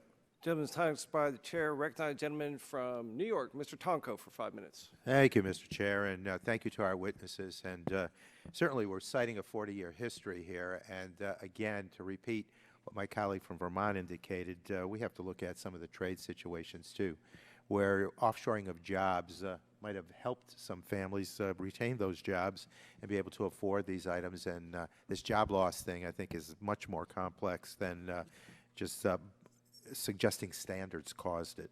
Our energy efficiency standards have improved products that benefit all of our constituents. Many of these are not luxury goods, but necessities found in nearly every home. We've heard support for national efficiency standards from manufacturers and consumers, and we've heard from industries, from states, from environmental groups that there is consensus that this program has been a success. I'm certainly open to improving the program, but improvements cannot undermine the purpose of this program. And while we look for those improvements, we should not lose sight of the fact that this program is incredibly successful. While there have been a few contentious rules, it is my understanding that of the final rules issued since 2009, almost 1/4 were the result of negotiated consensus agreements, and only 5 have been subject to litigation. So, to our witnesses, do you agree that many of these rules have been consensus-driven? Yes. Mr. Mr. Urick. Chairman, yes, most of them, as Ms. Knoll said, 25% of the rules in this administration have been through the consensus process. That means 75% of those 40 others have not. And I think we all support and would encourage that negotiation consensus process because there's more of that give and take that Mr. Ekman talked about versus the notice and comment where we only have the adversarial is much more adversarial versus a negotiation. And I think that's something that we should look at. Okay, and I think it's worth noting that DOE has a history of working to improve the program, especially around increasing stakeholder engagement dating back to the 1990s. A few years ago, DOE established, as I understand, the Appliance Standards Regulatory Advisory Committee, which formalized the process for negotiated consensus rulemakings for the first time. And a number of our witnesses participate on this committee, which includes, again, our manufacturers, our trade associations, states, and consumer groups. Can anyone comment on this committee's work and what, what it is as a positive, what it might be as a positive step to formalize this process? Mr. Ekman? Yeah, I think it has improved the process a lot, particularly where there's a likelihood that both the manufacturers and the efficiency advocates and the DOE agency personnel and consultants can come to a more flexible conclusion than would otherwise be provided. And I think it's allowed for lots of horse trading that wouldn't occur, as Mr. Carrick said, under the standard process that was rulemaking hearings process and file your report. So I think it's been a huge advantage. I've been a member since the committee was established. We've had multiple work groups, 7 different work groups so far, negotiating standards. They work the best when both the parties that want to participate in that come before the committee and say, we think we can work this out, give us a chance. If that's not possible, or there's not really an issue, everybody thinks we can do this through rule and comment, that's a much more expedient process. It takes a lot of time and energy to do the negotiations, as you're aware. But they turn out to be better rules as a consequence for everybody involved. And I think supporting that on a continuing basis, the ASRAC committee and process, that has has improved the process a lot. Does anyone else choose to Mr. Tonko, comment? I would just want to note that on the 75% that weren't consensus or joint negotiations does not mean that they weren't going through the normal rulemaking process to deliver a superior outcome. And only 5 of those rules have been litigated, and I think that is still a very small number on the grand scheme of things. Okay, thank you. Mr. Cosgrave? Yeah, and to Mr. Urick's point, following up a little bit, when you're sitting around a table talking about technical things, you better have the technical chops to have that conversation. And so in this highly quantified algorithm that the ASRAC and DOE consultants using, I'd like to see inside that. We have mathematicians. We can figure it out. I don't understand why we can't see what the key assumptions are and how those assumptions play inside the model that they've built and then they run through the computer. So one of the things we've learned over the last 40 years, I think, is that this incoming tide has raised all the boats. This is a good news story. So now let's perfect it, but let's do it in as scientific a way as possible, and let's do it as transparently as possible. Thank you. Anyone else? Mr. McGuire? Mr. Tonko, I would say I'm that sorry, gentleman's time has expired. We've got votes coming up here, my friends, so make it quick. I recognize the gentleman from Missouri, Mr. Long, for 5 minutes. Thank you, Mr. Chairman. And Mr. McGuire, could you recommend to me what type of hair dryer would be the best to purchase for my dishwasher so I can dry my dishes whenever the cycle is through? I'll provide that for the record. My dishes are not feeling the burn as they once did. So, Mr. Cosgrove, in some of the testimony given today, the issue of the Department of Energy coordinating better with other agencies was mentioned as an area for improvement, particularly in the area of making sure that imported products containing regulated components are held to the same standards as domestically manufactured products are on their own. What are your thoughts on how we can ensure a level playing field for U.S.-made components? Well, there'd be a number of things. I think clearly it may not be DOE's responsibility, but it would be their responsibility to make sure that their fellow travelers, principally customs and similar policing functions, are aware of what the standards are, what to be looking for. I think industry... Can you pull your mic a little closer? I think industry has a role in that, too. We should step up and offer our technical expertise. There's other distributors would have a role in that. Systems manufacturers will have a role in that. So it's not going to be one easy solution, but we don't want those products in the stream or in the system. Well, the Energy Conservation Standards Program requires Department of Energy to start a new rulemaking procedure on a product as part of a 6-year review cycle. Could you tell me generally how long it takes to fully comply with the energy conservation standards for a product, factoring in all of the cumulative rules, including test procedures? The number 3 years sticks in my mind. I think it would be different for different products. I mentioned lighting happens a little bit faster. If we're doing a motor, meeting a motor efficiency standard, that's a little bit more complex machine. So I think it's different. But assuming we have 3 years to get into compliance, and then that gives you 3 years of runtime before the next rulemaking kicks off. And DOE tends to, as you'd expect, and as they should, start that rulemaking early so they're able to comply with the law when they get to six years. I'd also point out in the covered products for NEMA, we know of only 2 times where the department has chosen for the cost-benefit analysis to forego the rule. What are some of the challenges in complying with both the energy conservation standards and additional test procedures?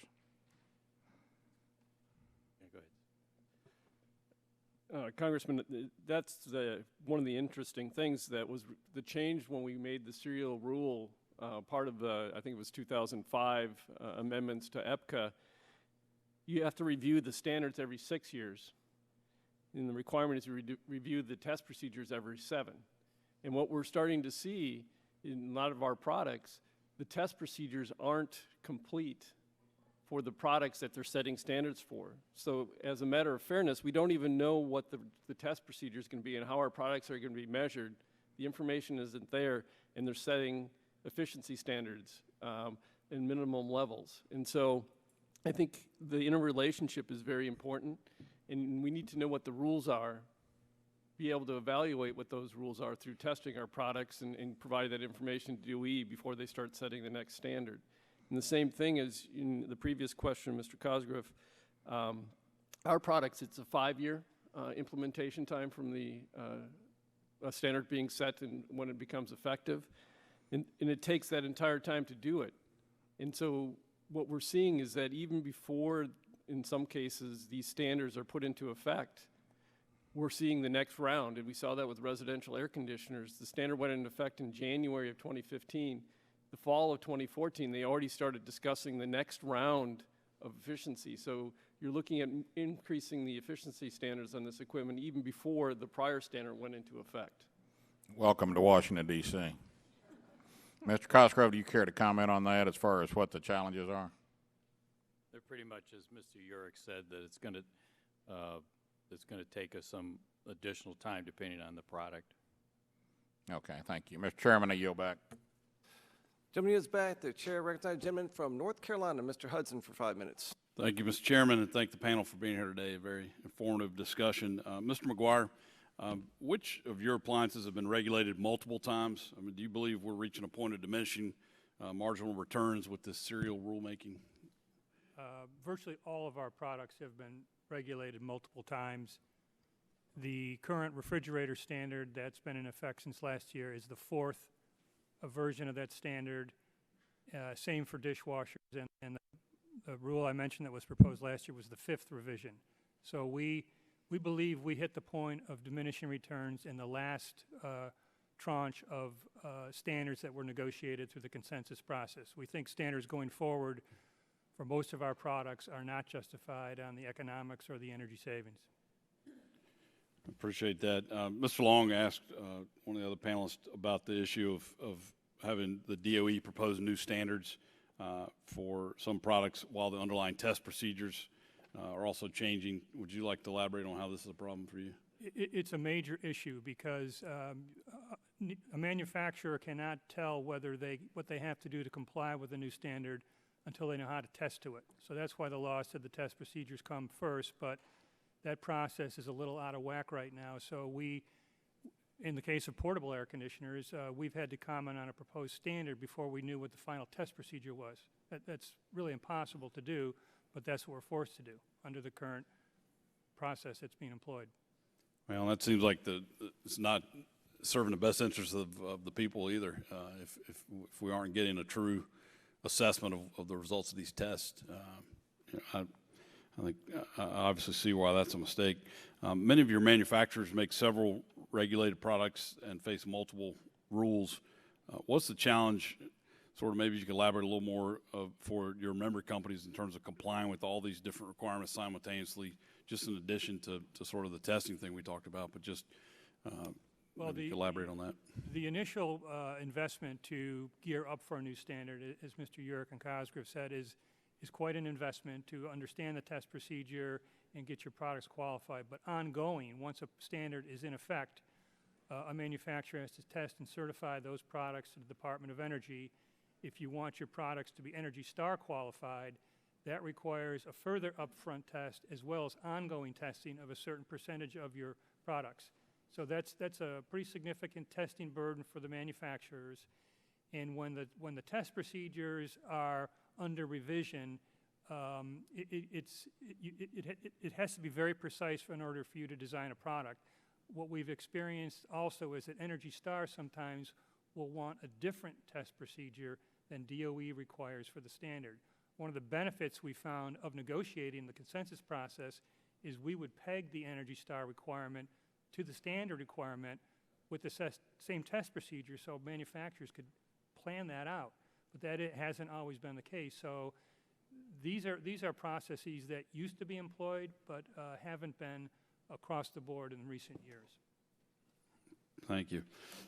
Industry groups have repeatedly asked DOE to establish separate product categories for condensing and non-condensing covered products, only to have the DOE provide a response that condensing and non-condensing equipment provide the same utility to consumers, so there's no justification for establishing separate product categories. Is this another area that warrants an objective third-party review?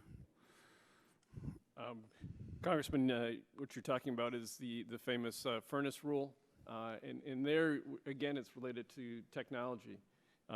This equipment is at a point where you have condensing and non-condensing, and there's the cost difference is considerable between the two technologies. Right now, we are at the highest level of non-condensing efficiency, and the rulemaking is looking at moving to a condensing requirement.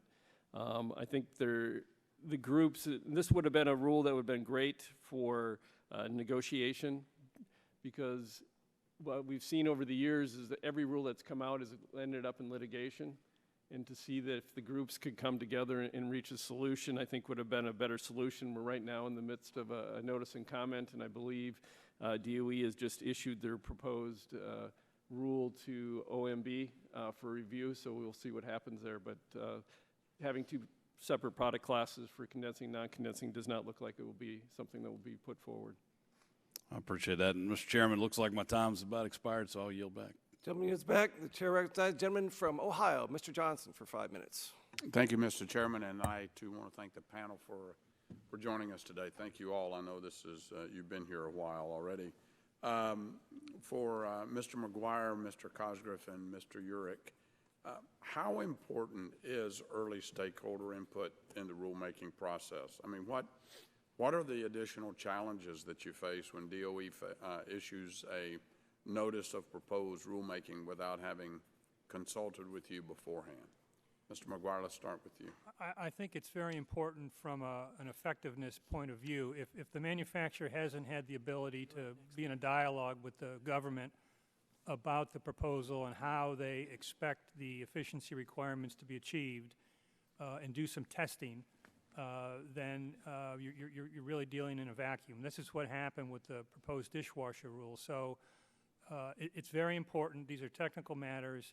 It's very important that not only manufacturers are engaged early, but all stakeholders. This ASRAC process does do that, but the ASRAC process is useful once a decision has been made that there will be a new standard. And so what we're talking about is changing the process for determining whether there should be a new standard. If there is going to be one, consensus is always the best. We feel we will do better. I think as the advocates feel, giving a give and take, putting data on the table and not wondering where the data came from. Yeah. Before we go any further, I really want you guys to get the dishwasher rule right. I'm the dishwasher at my house, and if the dishwashers don't clean, I've got a real problem. So, I mean, it's going to be double work for me. So, Mr. Kosrick, go ahead. Well, I certainly agree with what my colleague says, and I think what I've heard is listening to this conversation is at least by the manufacturers, this is not an assault on the standards. This is we want the energy efficient economy to thrive. It's good for business, as Elizabeth Knoll pointed out. That said, it can be more transparent. The Department of Energy has some true experts in their fields, but so do we. And it should be, as was stated, let's put the numbers on the table, and then let's bring in the business people and say, okay, the cost of efficiency improvement goes like that, but the efficiency curve is almost flat. At some point, we've got to call it enough. Gotcha. Thank you. Mr. Urick?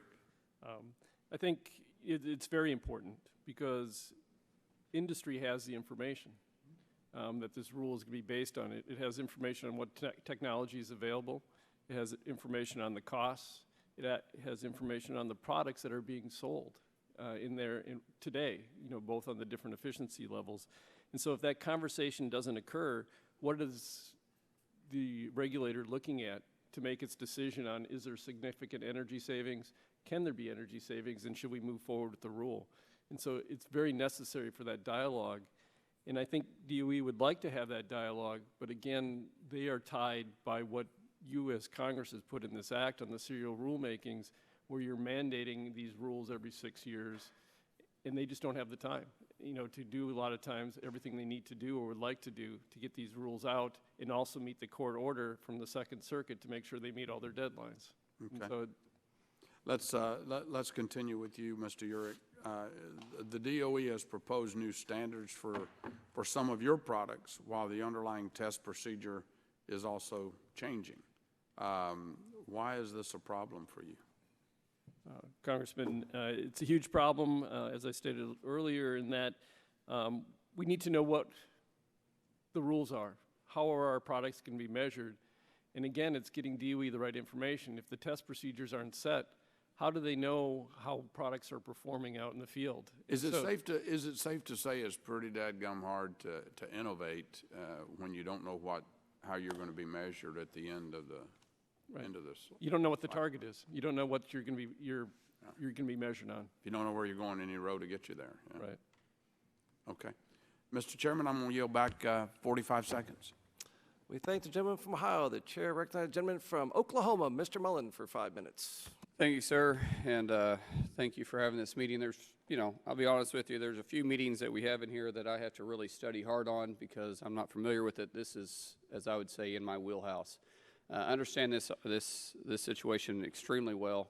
And Ms. Knoll, I'm going to kind of just talk to you for probably the remainder of the time. Because a couple of things that you said, and I just kind of want to set the record straight. One, you said huge savings. That these energy efficiency standards that DOE has put out has put huge savings. That was your words, right? Based on what? Based on analysis. What analysis? analysis that ACEEE and the Appliance Standards Awareness Project has done, as well as the Department of Energy zone analysis. And I mean, are you really looking at bills and prices? Because you said huge savings, and then you said up to $500 a year on energy cost. Is that correct? Correct. So in Oklahoma, the average household today, their total energy bill a year is $1,296. So you're saying that because of your savings, you know, that bill would have been $1,796. Is that right? Absent standards. Yeah.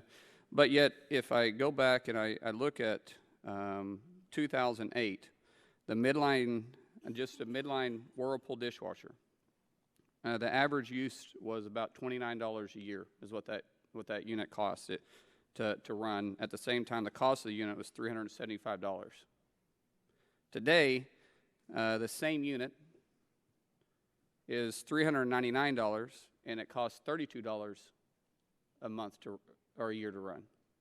The standards programs have been in effect since 1987, and we. Yeah, I'm just talking about you said huge savings. Mm-hmm. So I'm trying to figure out where the huge savings are from, because right now we're just talking about dishwashers. Well, dishwashers we can see in the years have actually went up.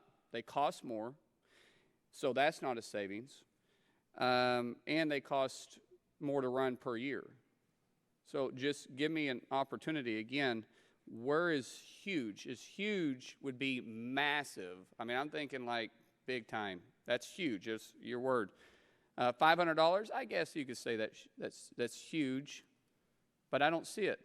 That's a dishwasher. So I'll give you the mic and let you go ahead and try to explain that for me. In my opinion, I think $2 trillion in savings to consumers is a lot of. No, you say $2 trillion. I'm just trying to figure out what the $2 trillion are. DOE comes in here and makes all these outlandish claims all the time. How much they're saving the mid-level households and all this stuff, and how much energy is down when energy cost is actually up. And then you're in here making claims that the household is saving money, and I'm just not seeing it. If anybody on the panel can help me, let me know, because I don't want to make a claim that's not true, and right now I'm seeing a claim that's not true. Go ahead, Ms. Miller. I think it's a valid question to say, what is this analysis based on? And I think to reiterate some of the other remarks made by other members of this panel, it's difficult to see where those claims come from in DOE's analysis. Right. And if you're looking at dishwashers specifically, if you look at the standards that were finalized in 2012, they assumed, as you mentioned before, Mr. McGuire, that the payback period would be about 12 years, which is only as long as your dishwasher is going to last. And I think they assumed that households would save on net $3. Well, let me read you a manual for a startup for a new dishwasher now. On top of it costing more to run, quote, this is out of a manual, says, run hot water at sink nearest your dishwasher until water is hot. Turn off water for best dishwasher results. Water should be 120 degrees before it enters the dishwasher.